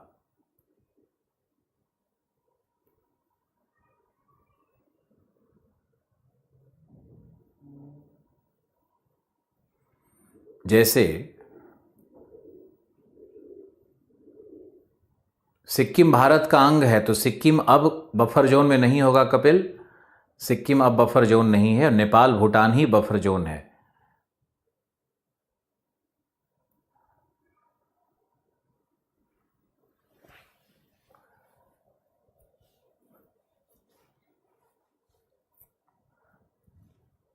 ओके, तो मैंने बताया कि 2 सांस्कृतिक केंद्रों के मध्य का जो संक्रमण क्षेत्र होता है वह भी बफर जोन है। जैसे कि अफ्रीका, उत्तरी अफ्रीका। अब उत्तरी अफ्रीका पर एक व्याख्यान सुनो। उत्तरी अफ्रीका का जो उत्तरी भाग है, जो मैंने कहा था सहारा कंट्री, आपको याद होगा शायद मैंने सहारा कंट्री का जिक्र किया था। और सहारा कंट्रीज में जो देश हैं वो सारे इस्लामिक स्टेट्स हैं, वो सारे इस्लामिक देश बन चुके हैं। अब वो जो इस्लामिक देश बने हुए हैं, और जो नीचे जो सब सहारा है, जो मैंने आपको साहेल कहा था, सब सहारा, उप सहारा या साहेल देशों का जो मैंने संज्ञा दिया था, तो ये साहेल के जो देश हैं, यहां पर क्रिश्चियनिटी, बैप्टिज्म, कैथोलिक और बैप्टिस्ट जो क्रिश्चियन है, उनका ये पूरा केंद्र बन चुका है। अब ये 2 धर्मावलंबियों के बीच में एक रेखा खींच गई है, और वो जो रेखा खींच गई है ना, वो भी एक तरह का बफर बनता जा रहा है कि उस बफर के ऊपर में जो इस्लामिक स्टेट्स हैं, जैसे लीबिया है, जैसे अल्जीरिया है, मिस्र है, ये इस्लामिक स्टेट्स हैं ऊपर में। और इस्लामिक स्टेट्स का मतलब ये होता है कि जो स्टेट है उस राज्य का धर्म होता है। जैसे भारत में राज्य का कोई धर्म नहीं है, अमेरिका के राज्य का कोई धर्म नहीं है, यूरोप किसी भी राज्य का कोई धर्म नहीं है, फ्रांस जैसे जो कंट्रीज हैं वहां पे राज्य तो धर्म को मानता ही नहीं है, धर्म की कोई महत्ता ही नहीं देता है। वो कहता है कि हमारे क्लास में अगर कोई सिख आएगा तो सिख पगड़ी और कवच पहन करके नहीं आएगा, वो एक आदमी की तरह आएगा, ऐसा उनका मानना है। भारत में है कि भारत में सबको स्वतंत्रता है, लेकिन वहां मानता है कि एक सिख है तो वो एक जो हमारा कल्चर है, फ्रेंच कल्चर है, उसके अनुसार उसको रहना पड़ेगा। और जैसे एक मॉडर्न इंसान रहता है वैसे उसको रहना पड़ेगा। उसी तरह से वो मुस्लिम लोगों को भी बुर्का पहनने से या इस तरह का जो मान्यताएं हैं, जो धार्मिक मान्यताएं हैं, उसका विरोध होता है फ्रांस में। तो इसीलिए फ्रांस में आप देखोगे या जो इस तरह के इरिलीजियस स्टेट होते हैं, जो गैर धार्मिक स्टेट होते हैं, वहीं पर इस तरह की घटनाएं घटती है कि वहां पर प्रोफेट को या किसी भगवान को लोग, या इवन ईसा मसीह को भी लोग ऐसा करते हैं। ऐसा नहीं कि सिर्फ प्रोफेट मोहम्मद को करते हैं, ईसा प्रोफेट मोहम्मद वाला इसलिए हाईलाइट हो जाता है क्योंकि उसके बाद गला काटने की घटना और खून खराबा हो जाता है। लेकिन कई बार जो हिंदू देवी देवताएं हैं उनका भी बनाया जाता है, या फिर ईसा मसीह का भी बनाया जाता है। ऐसा कुछ एजेंडा नहीं होता है कि इस्लाम के अगेंस्ट कोई एजेंडा चल रहा है, जैसे ये घटना स्वीडन स्कॉटलैंड में भी घटी है। तो ये रिएक्शन अलग अलग होता है, जो धार्मिक समुदाय होते हैं वो लोग अलग अलग ढंग से प्रतिक्रिया करते हैं। तो खैर, इंसान का खून तो किसी भी हालत में जस्टिफाई नहीं किया जाएगा, और हमारे जो प्रोफेट थे मोहम्मद साहब थे वो भी नहीं कहीं कहते हैं कि किसी इंसान की हत्या की जाए। कहीं कोई शिक्षा नहीं देता है धर्म की इंसान की हत्या की जाए।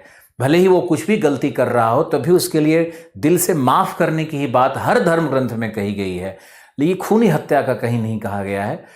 और अगर ऐसा कहा गया है तो वो फिर गलत है, क्योंकि इंसान जब ज़िंदगी दे नहीं सकता है तो ज़िंदगी लेने का भी उसको कोई हक नहीं होगा। उसके लिए अलग अलग पनिशमेंट है, उसके लिए लॉ है, उसके लिए कानून होता है देश का।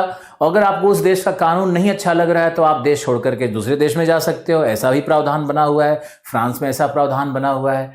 लेकिन हमारा कहने का ये सिर्फ मतलब था कि जो अफ्रीका है वहाँ पर उत्तरी भाग में जो स्टेट का रिलीजन है वो इस्लाम बन चुका है, इस्लाम है। और जो उसके नीचे जो स्टेट्स हैं उसमें वहाँ पर है ईसाई धर्मावलंबियों का, जो जनजातीय लोग होते हैं, जो अफ्रीका का मूल ट्राइब है। तो क्रिश्चियन मिशनरीज काम करती है तो वो जनजातियों को कन्वर्ट कर देती है, ईसाई धर्म में कन्वर्ट कर देती है। तो ये जो दो धर्म हैं, जो इस्लाम है और जो क्रिश्चियनिटी है, ये धर्म में कन्वर्जन करता है, ऐतिहासिक रूप से भी कन्वर्जन करते चला आया है। कोई लोभ दे करके, तो कोई भय दिखा करके, या कोई राजपाट दे करके, कोई शिक्षा दे करके। आपके भारत में भी नॉर्थ ईस्ट में और साउथ में क्रिश्चियन मिशनरीज बहुत ताकत से काम कर रही है और बहुत कन्वर्जन्स करते रहती है। तो ये इसमें अच्छा है या बुरा है इसका कोई मतलब नहीं है। हम अच्छे और बुरे पे नहीं जा रहे हैं यहाँ पर।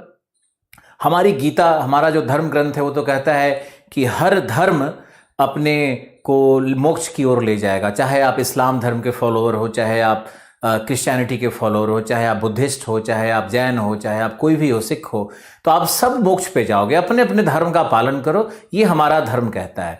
तो आप देखोगे कि कभी भी कोई हिंदू कन्वर्ट नहीं होता है, कि हिंदू कन्वर्जन्स, हालांकि कुछ लोग एजेंसीज अब वो भी काम करना शुरू कर रहे हैं, लेकिन ये बेसिक टेनेट्स के अगेंस्ट है कि व्यक्ति को अपनी स्वतंत्रता होनी चाहिए कि वो धर्म चाहता भी है या नहीं, या क्या करना चाहिए या नहीं।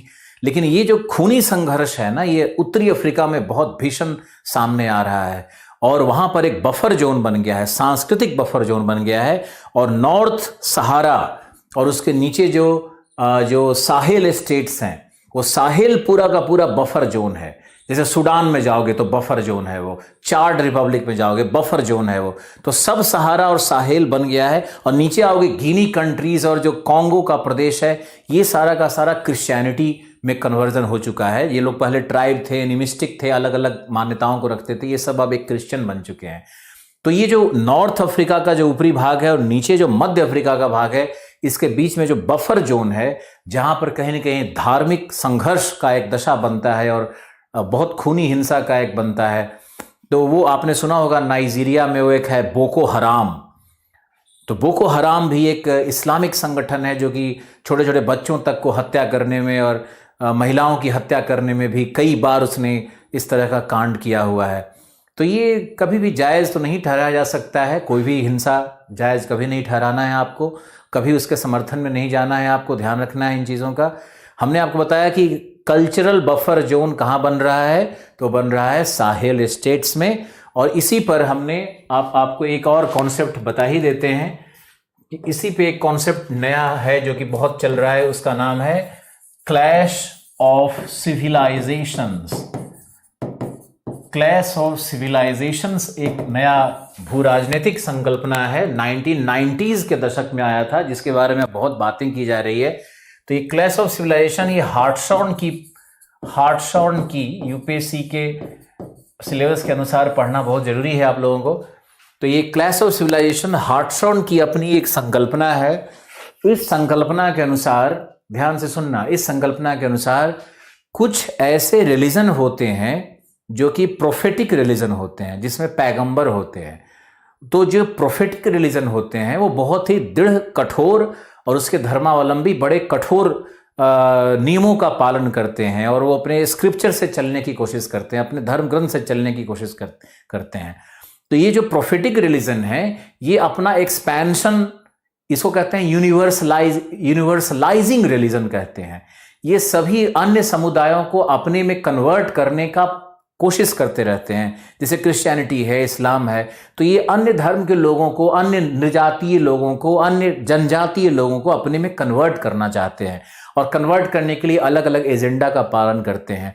तो इनका ये कहना है, क्लैश ऑफ सिविलाइजेशन में हार्टशॉन का जो थ्योरी है, हमारा उद्देश्य सिर्फ पढ़ाना आपको है, तो आप जानो कि हार्टशॉन ने ये लिखा है कि आने वाले समय में, यानी हो सकता है कि आज के 300 साल बाद या 500 साल बाद या 1000 साल बाद पूरी दुनिया में 2 रिलीजन रह जाएंगे, और ये दोनों रिलीजन वही हैं जो यूनिवर्सलाइजिंग रिलीजन है ना, जो कि अपना एक्सपेंशन देख रहे हैं, अपना विस्तार करते हैं, कन्वर्जेंस करते हैं। तो ये 2 रिलीजन कौन होंगे? ये रिलीजन होंगे इस्लाम और क्रिश्चियनिटी। तो ये दोनों को 2 सिविलाइजेशन माना जा रहा है, और ये दोनों सिविलाइजेशन जब पूरे विश्व में फैल जाएंगे चारों तरफ, तो इनके बीच में एक भयावह शक्ति संघर्ष की कल्पना की जा रही है, और वो जो होगा वॉर, वो शायद मानव समुदाय को कहीं ना कहीं एंड कर देगा। और मार्क्स ने कहा है कि धर्म एक ऐसा अफीम है, एक ऐसा नशा है जो कि अच्छे अच्छे पढ़े लिखे लोग, समझदार लोग, वैज्ञानिक लोग, जिससे पूरा का पूरा एक जन समुदाय, करोड़ लोग उस नशे में झूमते रहते हैं और उसके प्रति ऐसा एफिलिएशन रखते हैं, ऐसा प्रेम रखते हैं धर्म के प्रति कि वो व्यक्ति की हत्या कर सकते हैं, वो पूरे सभ्यता का विनाश कर सकते हैं। और ऐसा ऐतिहासिक काल में हुआ भी है कि क्रिश्चियनिटी के एक्सपेंशन के लिए, इस्लाम के एक्सपेंशन के लिए, इस्लाम के कन्वर्जन के लिए पूरी सभ्यताओं को ही खत्म कर दिया गया है। तो ऐसा हुआ है पहले पास्ट में।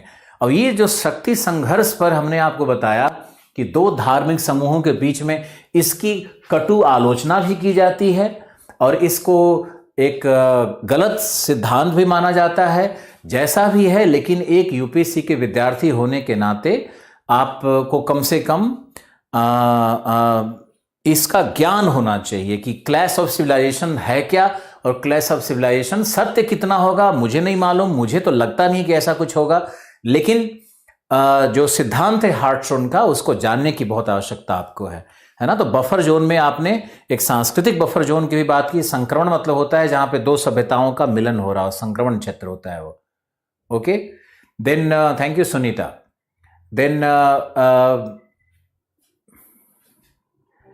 बैन लग सकता है, कब्बू मीना लिख रहे हैं इन पे, बैन लग सकता है कि नहीं लग सकता है? बैन तो लगा ही रहता है। यूएन ने बैन लगा रखा है, यूएनएससी ने लगा रखा है, सिक्योरिटी काउंसिल ने लगा रखा है, लेकिन उसे लिस्टेड हो जाते हैं सारे टेररिस्ट की, लिस्टेड टेररिस्ट हैं, लेकिन उससे कुछ होता नहीं है जब तक कि उस स्टेट का, जब स्टेट सपोर्ट करता है ना टेररिज्म को, तभी टेररिज्म ग्रो करता है। जब स्टेट चाहेगा कि हम इसको खत्म कर दें जड़ से, तो टेररिज्म वहां पर खत्म हो जाता है।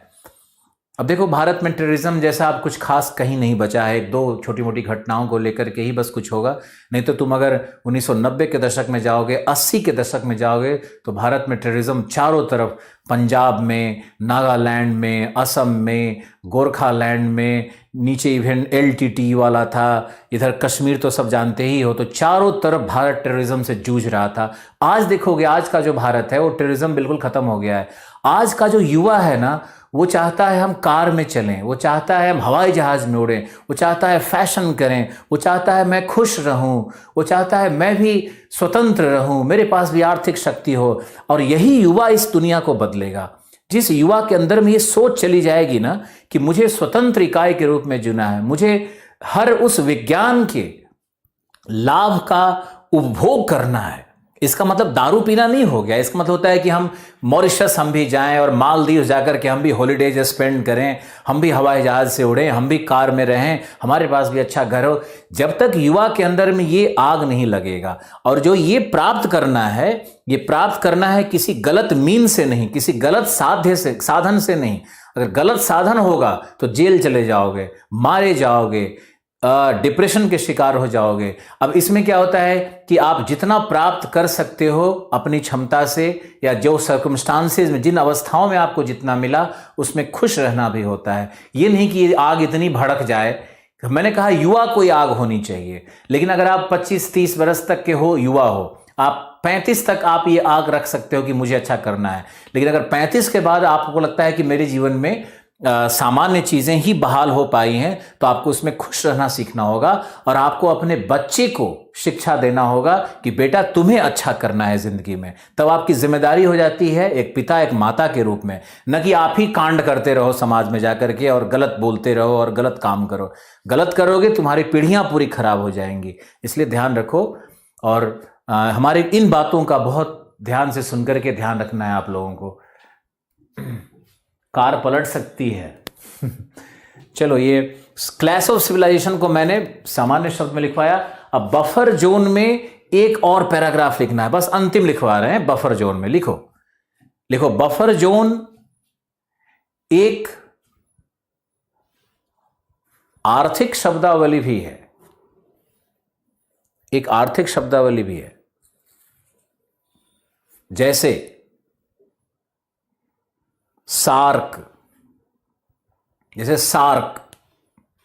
सार्क के जो देश हैं, जो दक्षेश जिसको कहते हैं, दक्षेश सार्क देश हैं, साउथ एशिया के जो देश हैं, ये बफर जोन है। किसके बीच में? ओपेक कंट्रीज, जो ऑयल ओपेक कंट्रीज हैं, जो पेट्रोलियम एक्सपोर्टीज कंट्रीज हैं, organization of petroleum exporting countries, OPEC है। तो ओपेक देश जो वेस्ट एशिया हो गया, वेस्ट एशिया, और आसियान जो साउथ ईस्ट एशिया के देश हो गए। तो इनके बीच में जो साउथ एशिया आता है, एक बफर जोन बन जाता है। तो ये अगर मान लो ये बफर जोन नहीं होता और ये पूरा ओपेक कंट्री जो वेस्ट एशिया है और साउथ ईस्ट एशिया का कनेक्टेड होता, तो ये व्यापार का प्रारूप ही कुछ और होता। तो भारत, पाकिस्तान और ये जो देश हैं, ये कहीं ना कहीं बफर जोन हैं और आर्थिक बफर जोन बन जाते हैं इन दोनों ऑर्गेनाइजेशंस के बीच में, इन दोनों संगठनों के बीच का ये बफर जोन है। तो बफर जोन एक भू राजनीतिक शब्दावली है, एक राजनीतिक शब्दावली है, एक सांस्कृतिक शब्दावली है, एक आर्थिक शब्दावली भी है। तो बफर जोन को बहुत डिटेल से और गहराई से समझना है। इस शब्द का प्रयोग बहुधा होता है, पहले एक जैसा होता था, अब बहुधा होता है। ओके,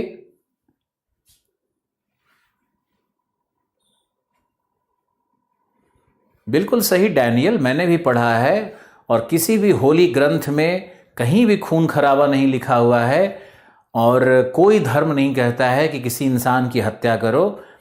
और इस्लाम तो एक ऐसा धर्म है जो कि फ्रैटर्निटी की बात करता है, बंधुत्व की बात करता है। वो तो जनजातियों को जोड़ने के लिए धर्म का निर्माण किया गया कि वेस्ट एशिया में सारे जनजाति खून करते थे एक दूसरे का, बेटी बहुओं को उठाते थे। तो वो तो एक ऐसा धर्म बनाया गया था प्रोफेट के द्वारा कि सारे जनजातियों को जोड़ करके एक मानव समुदाय बनाया जाए।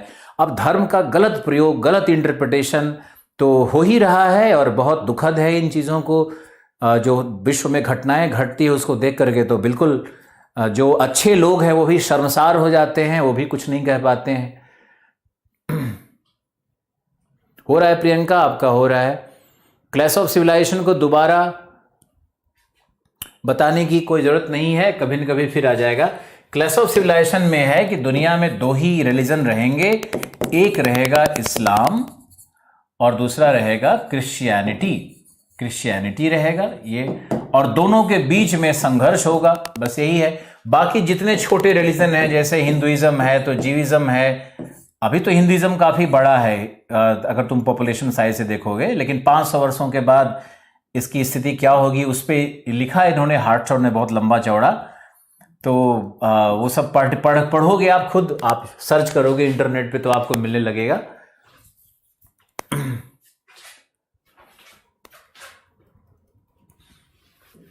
ओके, अब हम लोग वापस चलते हैं। बफर जोन के बाद हम लोग देखते हैं कि तो ये हमारा थाईलैंड क्या था? बफर जोन था। British Indo China, French Indo China, Thailand as a buffer zone, ये हमारा इंडो चाइना है। अब हम लोग इंडो चाइना के पॉलिटिकल मैप में चलते हैं और वहां के देश और राजधानियों को देखने का कोशिश करते हैं, इसी पे देखते हैं। तो ये हमारा, ये देखो, अब हम लोग एक मैपिंग करते हैं। आप लोग एटलस निकालो, और प्लीज एटलस निकालो और हम लोग मैप करते हैं। एक बार मैप देख लेंगे ना, फिर आपको साउथ ईस्ट एशिया पे उसके आर्थिक और उसके संसाधन पर उसके भू राजनीतिक महत्व पर हम लोगों को व्याख्या करनी है मूल रूप से। लेकिन पहले तो आपको देखना होगा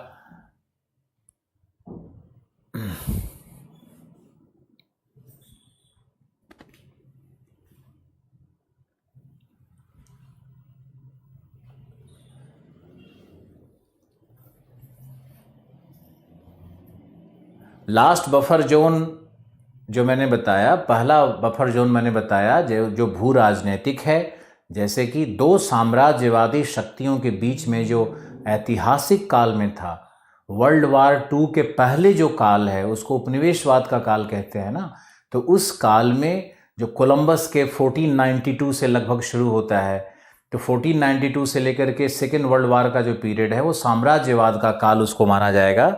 और उस काल में जो भी बफर जोन थे वो दो उपनिवेशवादी कार्य शक्तियों के बीच का भाग था, जहां पर दोनों शक्तियां कभी संघर्ष नहीं की, इसलिए वह स्वतंत्र रूप में रह गया। जैसे अफगानिस्तान, जैसे नेपाल, जैसे भूटान, जैसे थाईलैंड, ये सब बफर जोन कहलाता है ना।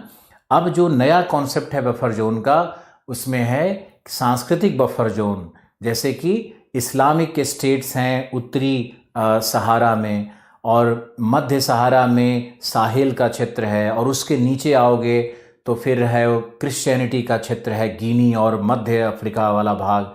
तो जो बीच में साहिल का क्षेत्र है वो सांस्कृतिक बफर जोन बन रहा है, जहाँ पर क्लैश ऑफ सिविलाइजेशन, दो सभ्यताओं के टकराव की बात की जा रही है, जो खूनी हिंसा का क्षेत्र बना हुआ है।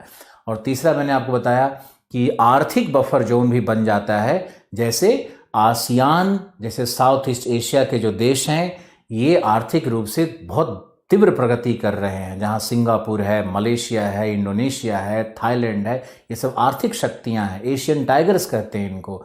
और हम लोग दूसरी ओर चलेंगे तो वेस्ट एशिया के देश हैं, जहाँ पे पेट्रोलियम रिसोर्स है, जहाँ पे एनर्जी रिसोर्स है, जहाँ पे ओपेक समूह बना हुआ है। मैंने आपको वेस्ट एशिया में दिखाया था कि आर्थिक शक्ति कैसे है, वो पर कैपिटा इनकम कितना है वहाँ का। तो ये दो बड़े आर्थिक शक्तियों के बीच में जो साउथ एशिया है, जो सार्क है, ये एक बफर जोन की तरह है ना। तो ये आर्थिक बफर जोन बन जाता है। अगर आप ऐसे देखो कि अगर वेस्ट एशिया और साउथ ईस्ट एशिया दोनों एक साथ होता, बीच में अगर साउथ एशिया नहीं होता, तो दोनों के जो अंदर व्यापार होता, उस व्यापार से और भी बड़ी प्रगति हो गई होती है। लेकिन चूंकि बफर जोन है, इसलिए दोनों के बीच में व्यापार कहीं ना कहीं रुका हुआ है ना। दोनों डायरेक्ट ट्रेड नहीं कर पाता है साउथ ईस्ट एशिया, और तो बीच में एक संक्रमण क्षेत्र बनता है। इस संक्रमण क्षेत्र की जो अवधारणा है ना, यही बफर जोन की अवधारणा है। तो बफर जोन मैंने बहुत डिटेल से आपको पढ़ा दिया। आज मैंने आपको क्या क्या कॉन्सेप्ट बताए हैं उस पर ध्यान देना है। मैंने आपको बताया है क्लैश ऑफ सिविलाइजेशन क्या है। क्लैश ऑफ सिविलाइजेशन हार्टशॉर्न का एक कॉन्सेप्ट है, जिसमें वह कल्पना करते हैं कि जितने भी सनातन धर्म हैं, जो धर्म अपना धर्म परिवर्तन करके या दूसरे के धर्म को परिवर्तन करके अपनी जनसंख्या नहीं बढ़ाते हैं, या जो जिस धर्म में जनसंख्या धीरे धीरे कम होती जा रही है, वो धर्म धीरे धीरे विलुप्त हो जाएंगे। जैसे जीव लोग जो है, यहूदी हैं, जैसे जरथुष्ट धर्म वाले हैं, जैसे जो येजिद, मैंने आपको बताया था कि येजिद धर्म ही खत्म कर दिया ISIS ने वेस्ट एशिया से। वैसे ही अगर तुम हिंदू धर्म को देखोगे तो अफगानिस्तान में तक्षशिला अब कहाँ है, गांधार कहाँ है वो तक्षशिला के विशाल मंदिर, सब खत्म हो गया है, एक चिन्ह शेष नहीं है वहाँ पर। बामियान का तक सब हटा दिया गया है। तो कैसे सिविलाइजेशन को और संस्कृति के चित्र को कैसे दूसरा सिविलाइजेशन बिल्कुल खत्म करते चला जाता है, तो वो इसी तरह से वो धीरे धीरे खत्म होते जाता है। अब जो इंडियन कल्चर है वो भारत में भी सिमट रहा है, और उसमें भी कहीं और सिमटते चला जाए, ऐसा कल्पना करते हैं वो। ऐसा होगा या नहीं मुझे नहीं मालूम, लेकिन डेमोग्राफिक चेंज जो होता है ना, जनसंख्या जो चेंज करने लगती है, तो ये इसी तरह से एक संस्कृति धीरे धीरे छोटी और छोटी होते होते खत्म हो जाती है। तो अंत में पूरी दुनिया में दो संस्कृतियां, दो धर्म शेष रह जाएंगे, एक क्रिश्चियनिटी रहेगा और दूसरा इस्लाम रहेगा। क्लैश ऑफ सिविलाइजेशन की बात की जा रही है, और यही दोनों के बीच में भीषण शक्ति संघर्ष होगा। और कौन जीतेगा कौन हारेगा ऐसा कुछ नहीं लिखा हुआ है। इसमें लिखा है कि पूरी मानव सभ्यता का विनाश भी संभव है। तो धर्म क्या करेगा कि पूरी दुनिया के मानव सभ्यता का विनाश करके छोड़ेगा, ऐसा इन्होंने लिखा है। यह एक व्यक्तिपरक मत है और मुझे नहीं लगता है कि ऐसा कुछ होने वाला है, लेकिन ऐसा इन्होंने लिखा है। तो इस सिद्धांत को आप पढ़ने की कोशिश करो, इंटरनेट खोल करके देखो। तो मैंने आज बफर जोन का कॉन्सेप्ट बताया, मैंने आपको बताया कि क्लैश ऑफ सिविलाइजेशन क्या है, और मैंने एक और आपको आर्कीपिलैगो का कॉन्सेप्ट बताया है। तो 3 शानदार संकल्पनाओं को आज मैंने आपको इंट्रोड्यूस किया। और अभी आपको हम दिखाने जा रहे हैं कि साउथ ईस्ट एशिया में, इंडो चाइना में कौन कौन से देश हैं। तो सबसे पहले आपको देखना है, एटलस में जाओ और एटलस को ध्यान से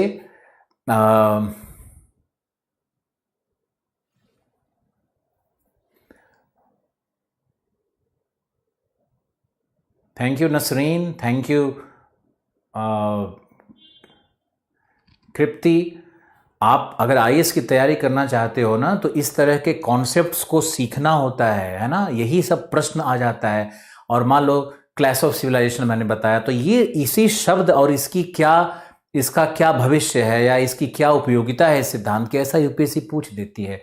आप अगर देखोगे तो पेपर 2 में दबाव समूह क्या है, प्रेशर ग्रुप क्या है, तो पंचायती राज क्या है, तो धर्मनिरपेक्षता क्या है, इसी तरह के प्रश्न पूछे जाते हैं। जबकि आप पीसीएस में अगर जाओगे तो पीसीएस में सीधे सीधे प्रश्न होता है कि 1857 के क्रांति के क्या परिणाम थे, ऐसे प्रश्न पूछता है। 1935 के अधिनियम का क्या महत्व है, मिनी कॉन्स्टिट्यूशन क्यों कहते हैं, ये प्रश्न जो होते हैं ना पीसीएस के हो जाते हैं। और जो हम आपको लगातार हर कॉन्टिनेंट के साथ कुछ कुछ थोड़ा थोड़ा एक झलक दे रहे हैं, आपको बता रहे हैं, आपको लिखवा रहे हैं, आपको ये आईएएस की तरफ आपको लेकर के आपकी प्रगति को बढ़ाता चला जाएगा। ओके। और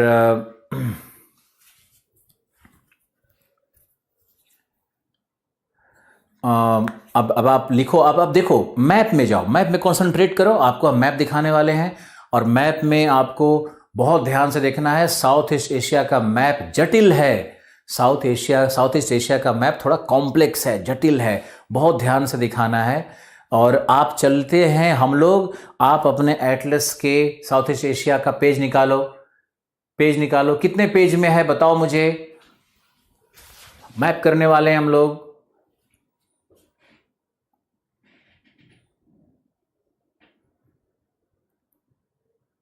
page number 63। Thank you Preet.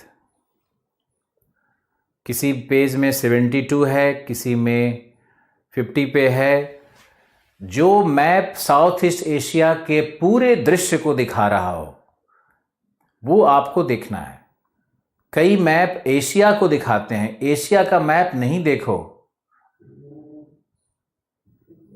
Okay, 57 में है, किसी में एशिया का मैप नहीं देखना है, साउथ ईस्ट एशिया का मैप दिखना है। ओके,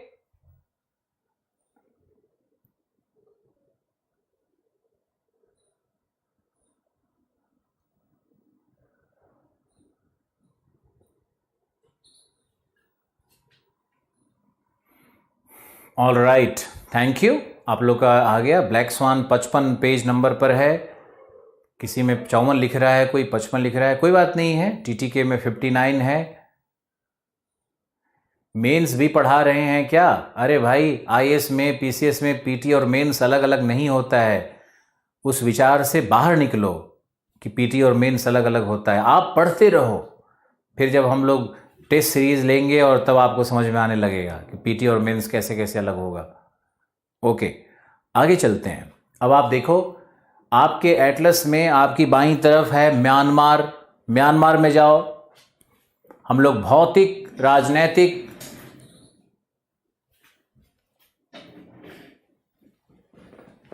क्या म्यांमार मिला? म्यांमार की राजधानी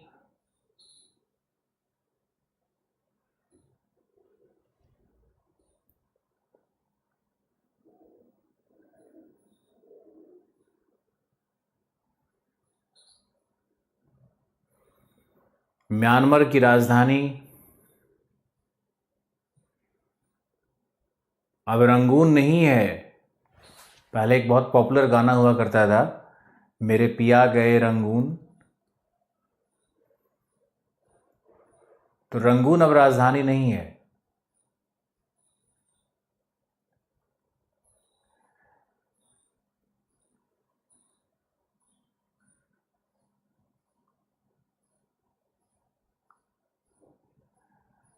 म्यांमार की राजधानी है नेपिडो।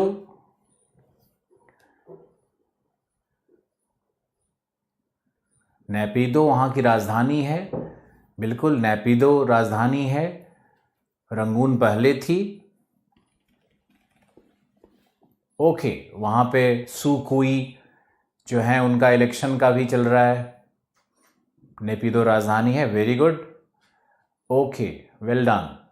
अब हम लोग म्यांमार से बाहर निकलते हैं और म्यांमार के बगल में देखते हैं, पूर्व में देखते हैं। तो म्यांमार से सटा हुआ देश है थाईलैंड।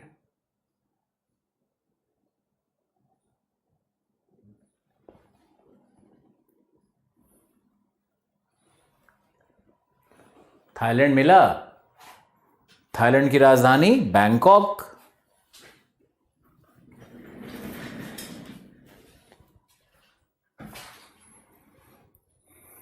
बैंकॉक। अब आगे कुछ मत देखना, बस देश राजधानी देखते हैं पहली बार में। बहुत लोग पहली बार जुड़े हैं ज्योग्राफी से, आईएएस से। अब थाईलैंड के बाद हम लोग चलते हैं तो देखते हैं लाओस। लाओस एक देश है ना। लाओस को देखो। लाओस की राजधानी वियंथियान है। वियंथियाने। छाया बिल्कुल सही। रजनीश, लाओस की राजधानी।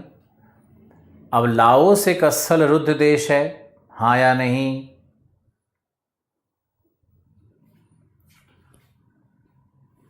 लाओस एक स्थल रुद्ध देश है, बिल्कुल। तो क्या लाओस की प्रगति होगी? क्या लाओस सबसे गरीब राष्ट्र होगा? लाओस गरीब होगा या अमीर? वेरी गुड अंकुर। तुषार, सही बात, बिल्कुल। तो लाओस एक सबसे गरीब देश है, वेरी गुड। मैंने तो तुम लोगों को फॉर्मूला दे दिया। अब उसके नीचे आओ, कंबोडिया। कंबोडिया देखो, कंबोडिया में क्या है?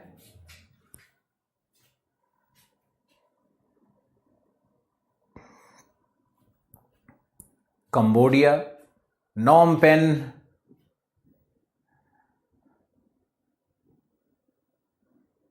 कंबोडिया की राजधानी नॉम पेन।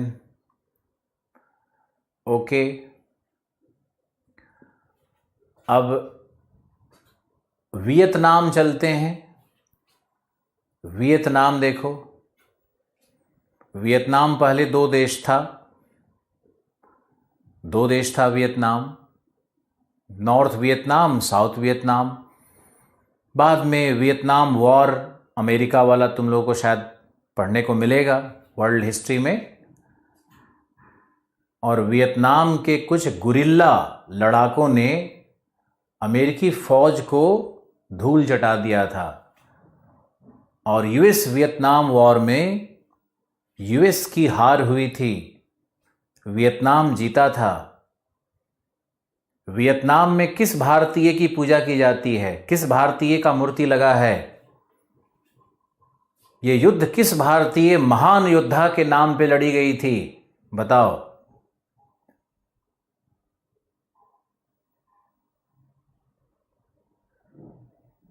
भारत के किस महान राजा का नाम? गांधी, अशोका, बिल्कुल गलत, बिल्कुल गलत। ये युद्ध लड़ा गया था जिसमें राणा प्रताप की बात की गई थी, क्योंकि अकबर एक बहुत बड़ा एम्पायर बना चुका था। अकबर की शक्ति बहुत बढ़ गई थी। राणा ने अपना किला छोड़ दिया, लेकिन स्वाभिमान नहीं छोड़ा।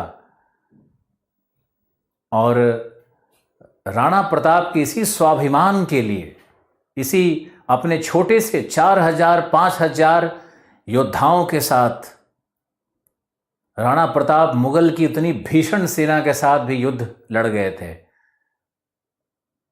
और राणा प्रताप ने उस युद्ध का अंत ही कर दिया था। वो तो जो मुगल कमांडर था मान सिंह, उसके बिल्कुल हाथी के हौदे पर घोड़ा चढ़ा दिया था और हाथी के सूंड में तलवार लगे हुए थे, उससे चेतक का पैर कट गया था। और राणा ने जो अपना भाला मारा था, तो भाला मान सिंह का जो वो था ना, जो हाथी चलाता है, क्या बोलते हैं उसको, वो अपने सीने पे ले लिया और मान सिंह हाथी के हौदे में घुस करके अपना जान बचाया, नहीं तो युद्ध का वहीं अंत हो गया था।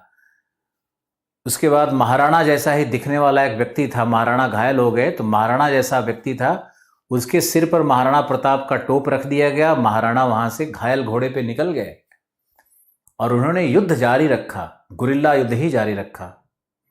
तो महाराणा प्रताप हिस्ट्री में एक बहुत पावरफुल कैरेक्टर बनकर के उभरे हैं। बहुत अच्छा राधिका। तो वियतनाम वॉर के बारे में आपको पढ़ना है। तो वियतनाम की राजधानी कहाँ है? हनोई है।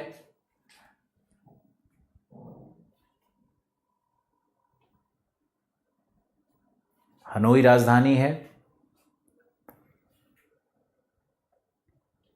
ओके।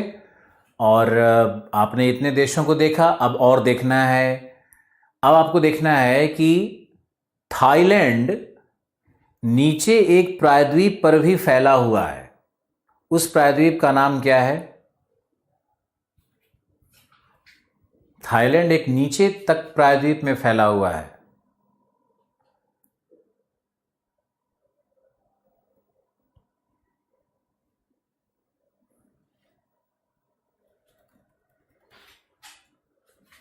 बताओ।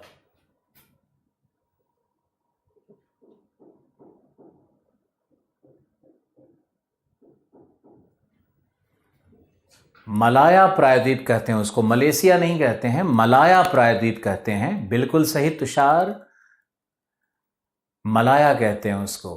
तो मलाया प्रायद्वीप है। अब प्रश्न ये बनता है कि मलाया प्रायद्वीप पर कितने देश हैं? ढूंढ करके बताओ, मलाया प्रायद्वीप पर कितने देश हैं? तो एक तो हो गया थाईलैंड, दूसरा हो गया मलेशिया, और तीसरा नीचे है सिंगापुर।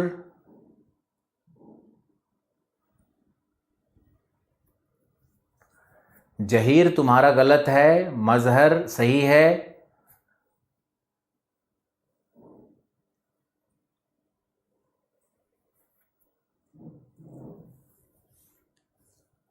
बिल्कुल सही नसरीन, बिल्कुल सही।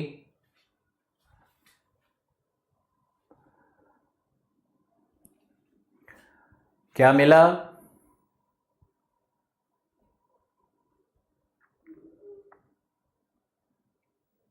ओके। मलाया प्रायद्वीप पर 3 राष्ट्र हैं। Very good.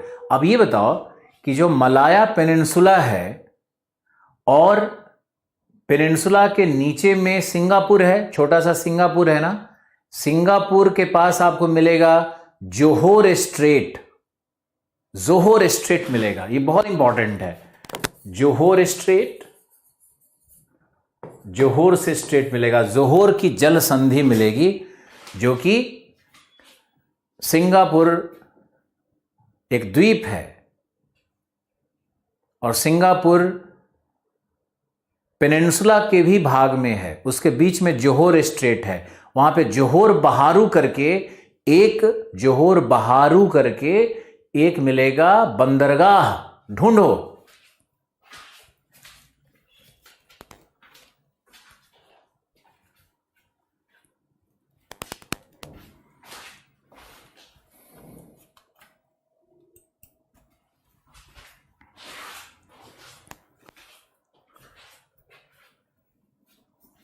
जोहोर बहारू, वेरी गुड। वहीं पे मिलेगा स्ट्रेट ऑफ मलक्का, मलक्का की जल संधि भी है वहां पर, जोहोर भी है और मलक्का की जल संधि भी है।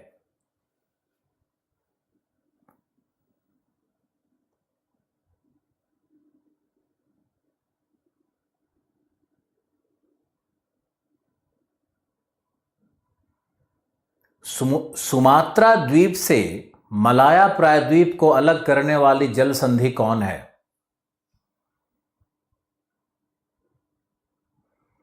मलक्का स्ट्रेट जो यहां लिख रहे हैं उसको जरूर लिखते जाओ, मलक्का स्ट्रेट है दूसरा हमारा।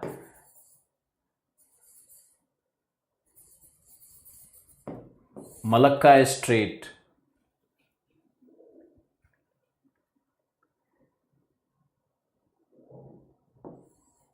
MALACCA, Malacca strait. Malacca strait है सुमात्रा, सुमात्रा और मलाया प्रायद्वीप के बीच में मलक्का स्ट्रेट है। Very good, okay. और मलक्का स्ट्रेट बंगाल की खाड़ी को, इधर आओगे तो ये क्या है, ये पूरा बंगाल की खाड़ी है, ये अंडमान सी है। यहां पे देखोगे तो ये अंडमान सी है, इसको ध्यान रखो। अंडमान सी, अंडमान बंगाल खाड़ी का भाग है ये, तो यही भाग है हमारा बे ऑफ बंगाल।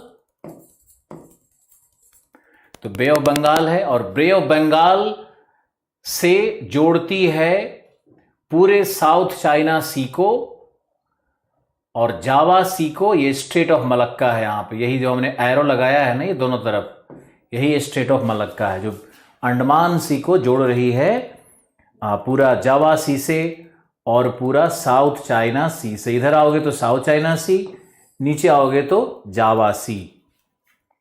साउथ चाइना सी, जावा सी कोई भी रहे तो मलक्का स्ट्रेट ही उसको जोड़ती है। भारत अगर जापान जाना चाहता है, भारत अगर जापान से ट्रेड करना चाहेगा, चाइना से ट्रेड करना चाहेगा, समुद्र मार्ग से ट्रेड करना चाहेगा, तो सिर्फ और सिर्फ एक रास्ता है, वो क्या है, स्ट्रेट ऑफ मलक्का।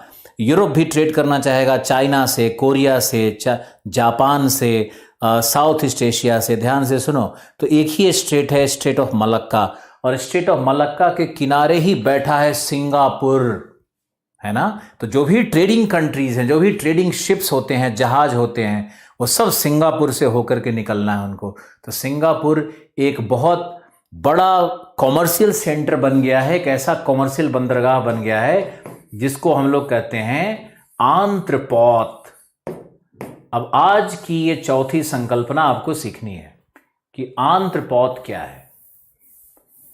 दो स्ट्रेट अब आपको सिखाएंगे आंत्रपोत क्या है। स्पेलिंग आप पहले लिखिए, ENTREPOT।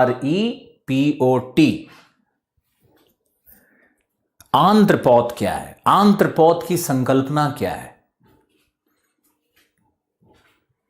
ENTREPOT।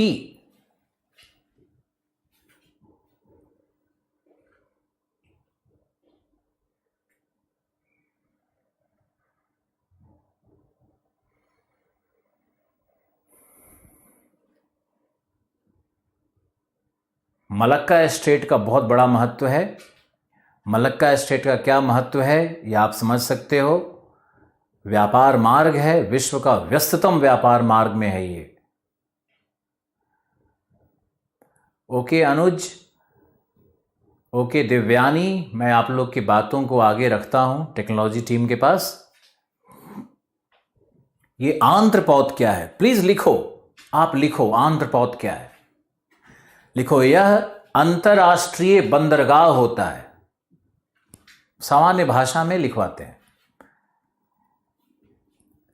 यह अंतरराष्ट्रीय बंदरगाह होता है।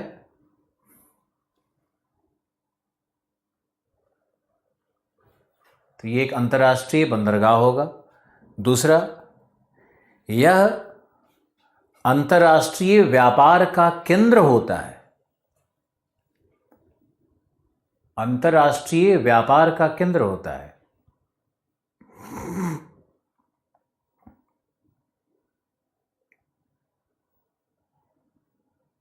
यह अंतरराष्ट्रीय व्यापार का केंद्र होता है।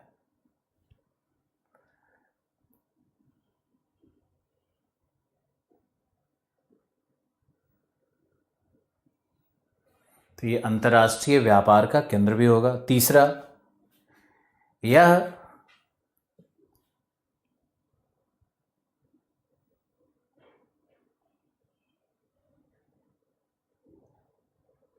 वाणिज्यिक केंद्र होता है। व्यापार और वाणिज्य में अंतर है, मैंने पहले आपको समझाया था। व्यापार और वाणिज्य में अंतर है, तो यह एक वाणिज्यिक केंद्र भी होता है, कॉमर्शियल सेंटर भी होता है। व्यापार का मतलब है exchange of goods and services, may be in monetary terms, मुद्रा के रूप में गुड्स एंड सर्विसेज का, वस्तु एवं सेवाओं का विनिमय, ये व्यापार है। हमसे बहस करने की कोई आवश्यकता नहीं है। ट्रेड होता है, ट्रेड में एक्सचेंज होता है, विनिमय होता है। और अगर ट्रेड के साथ साथ संस्थागत कारक भी जुड़ जाएं, इंस्टीट्यूशनल फैक्टर्स भी जुड़ जाएं, जैसे स्टॉक मार्केट जुड़ जाए, बैंकिंग सेक्टर जुड़ जाए, जिसमें फाइनेंशियल इंस्टीट्यूशंस और जुड़ जाएं, आईएमएफ का रोल हो, वर्ल्ड बैंक जैसा हेडक्वार्टर कुछ हो, तब उसको हम लोग कॉमर्शियल सेंटर कहते हैं। क्यों आकांक्षा, क्यों गुस्सा हो, माफ कर दो।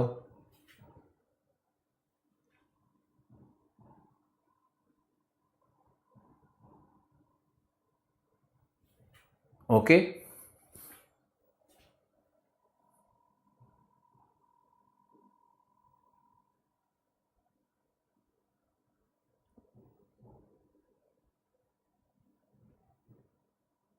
हम देखते हैं आपके आंसर आकांक्षा, बिल्कुल देखते हैं। तो आप लिखो कॉमर्शियल सेंटर भी होता है। फिर लिखो मुद्रा विनिमय केंद्र होता है। आंत्रपोत जो होता है वो मुद्रा विनिमय केंद्र भी होता है। अंतर्राष्ट्रीय मुद्रा विनिमय यहां पर हो सकता है। फिर होता है जहाजी बेड़ों का रीफ्यूलिंग स्टेशन होता है। रीफ्यूलिंग स्टेशन यानी वहां पर जहाज जाकर के डीजल पेट्रोल ले सकते हैं, तो बड़ा रीफ्यूलिंग स्टेशन होता है। और ये फाइनेंशियल हेडक्वार्टर होता है अपने देश का, फाइनेंशियल हेडक्वार्टर बन जाता है अपने देश का। और अंतर्राष्ट्रीय जहाज यहां से निकलते हैं।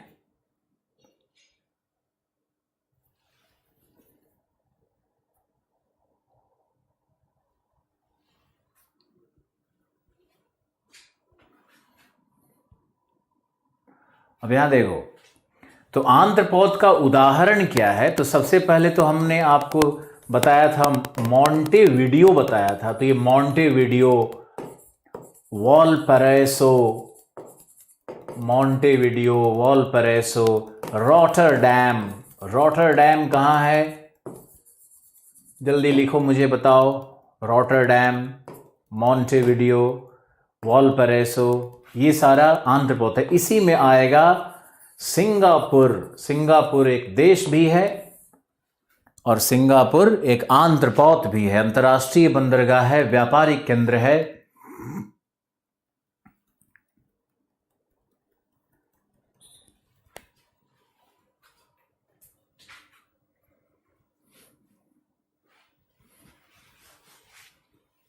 ओके, अब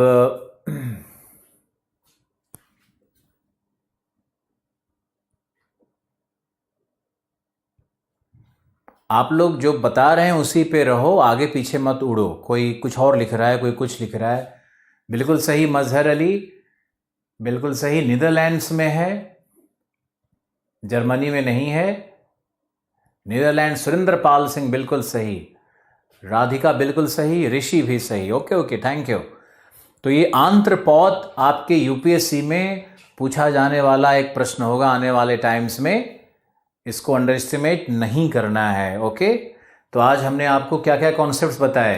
क्लास ऑफ सिविलाइजेशन, आंत्रपोत और आर्किपिलैगो का कॉन्सेप्ट, बफर जोन का कॉन्सेप्ट, और अभी हम लोगों ने तो साउथ ईस्ट एशिया शुरू ही किया है। ओके, तो हम लोग आज मैप अभी देख रहे हैं और मैप में जल्दी से देखो तो सिंगापुर से नीचे आओगे तो मिलेगा सुमात्रा आइलैंड। ये है हमारा सुमात्रा आइलैंड।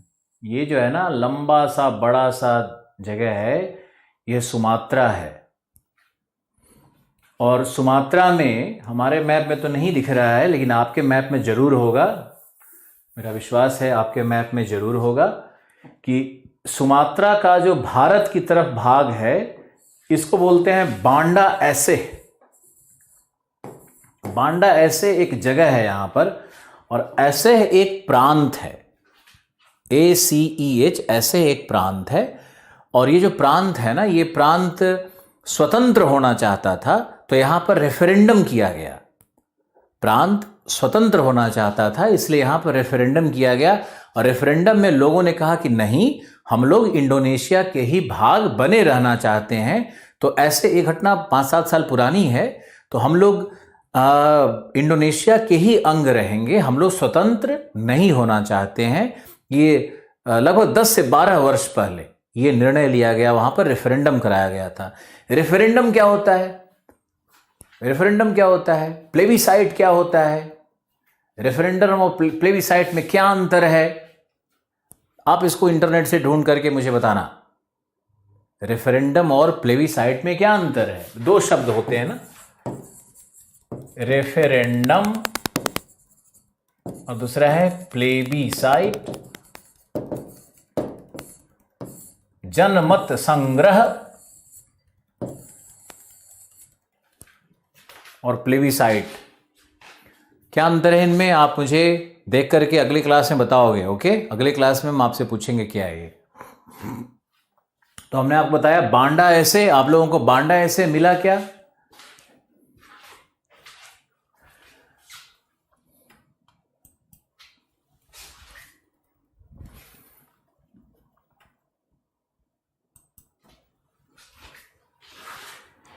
इंडिया में कोई भी आंत्रपौध नहीं है, भारत आंत्रपौध विकसित नहीं कर सका है। भारत में तूतीकोरिन जो तमिलनाडु है वहां पर आंत्रपौध बनने की संभावना है। तो तूतीकोरिन को आप याद रखो कि तूतीकोरिन भारत का आंत्रपौध हो सकता है। अब यहां पे मिला बांडा ऐसे आप लोग को, वेरी गुड। अब देखो कि जो इंडोनेशिया का ये भाग है सुमात्रा का, और भारत का जो ये भाग है, ये देखो हमारा है, ये हमारा अंडमान है, अंडमान निकोबार है। ये देखो निकोबार आइलैंड्स यहां पर है, और ये हमारा है इंडोनेशिया का वो बांडा ऐसे का भाग। और बीच में क्या है? Great channel. यहां पर जो चैनल बनता है इसी को ग्रेट चैनल कहते हैं। यानी भारत को इंडोनेशिया से कौन सा चैनल अलग करता है? तो ये कहलाता है ग्रेट चैनल। ग्रेट चैनल को नहीं भूलना है, स्ट्रेट ऑफ मलक्का नहीं भूलना है, जोहोर स्ट्रेट नहीं भूलना है। ये 3 यहां पर बहुत ही क्रूशियल है। अंडमान सी इधर और दूसरी तरफ गल्फ ऑफ थाईलैंड है, थाईलैंड का गल्फ, और ये अंडमान सी, और जो हमारा जो इंदिरा पॉइंट है ना, भारत का दक्षिणतम क्या है वो?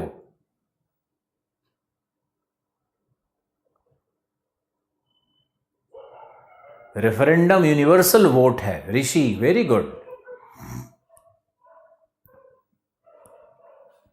Great channel is between southern most point of India and the western most point of Indonesia.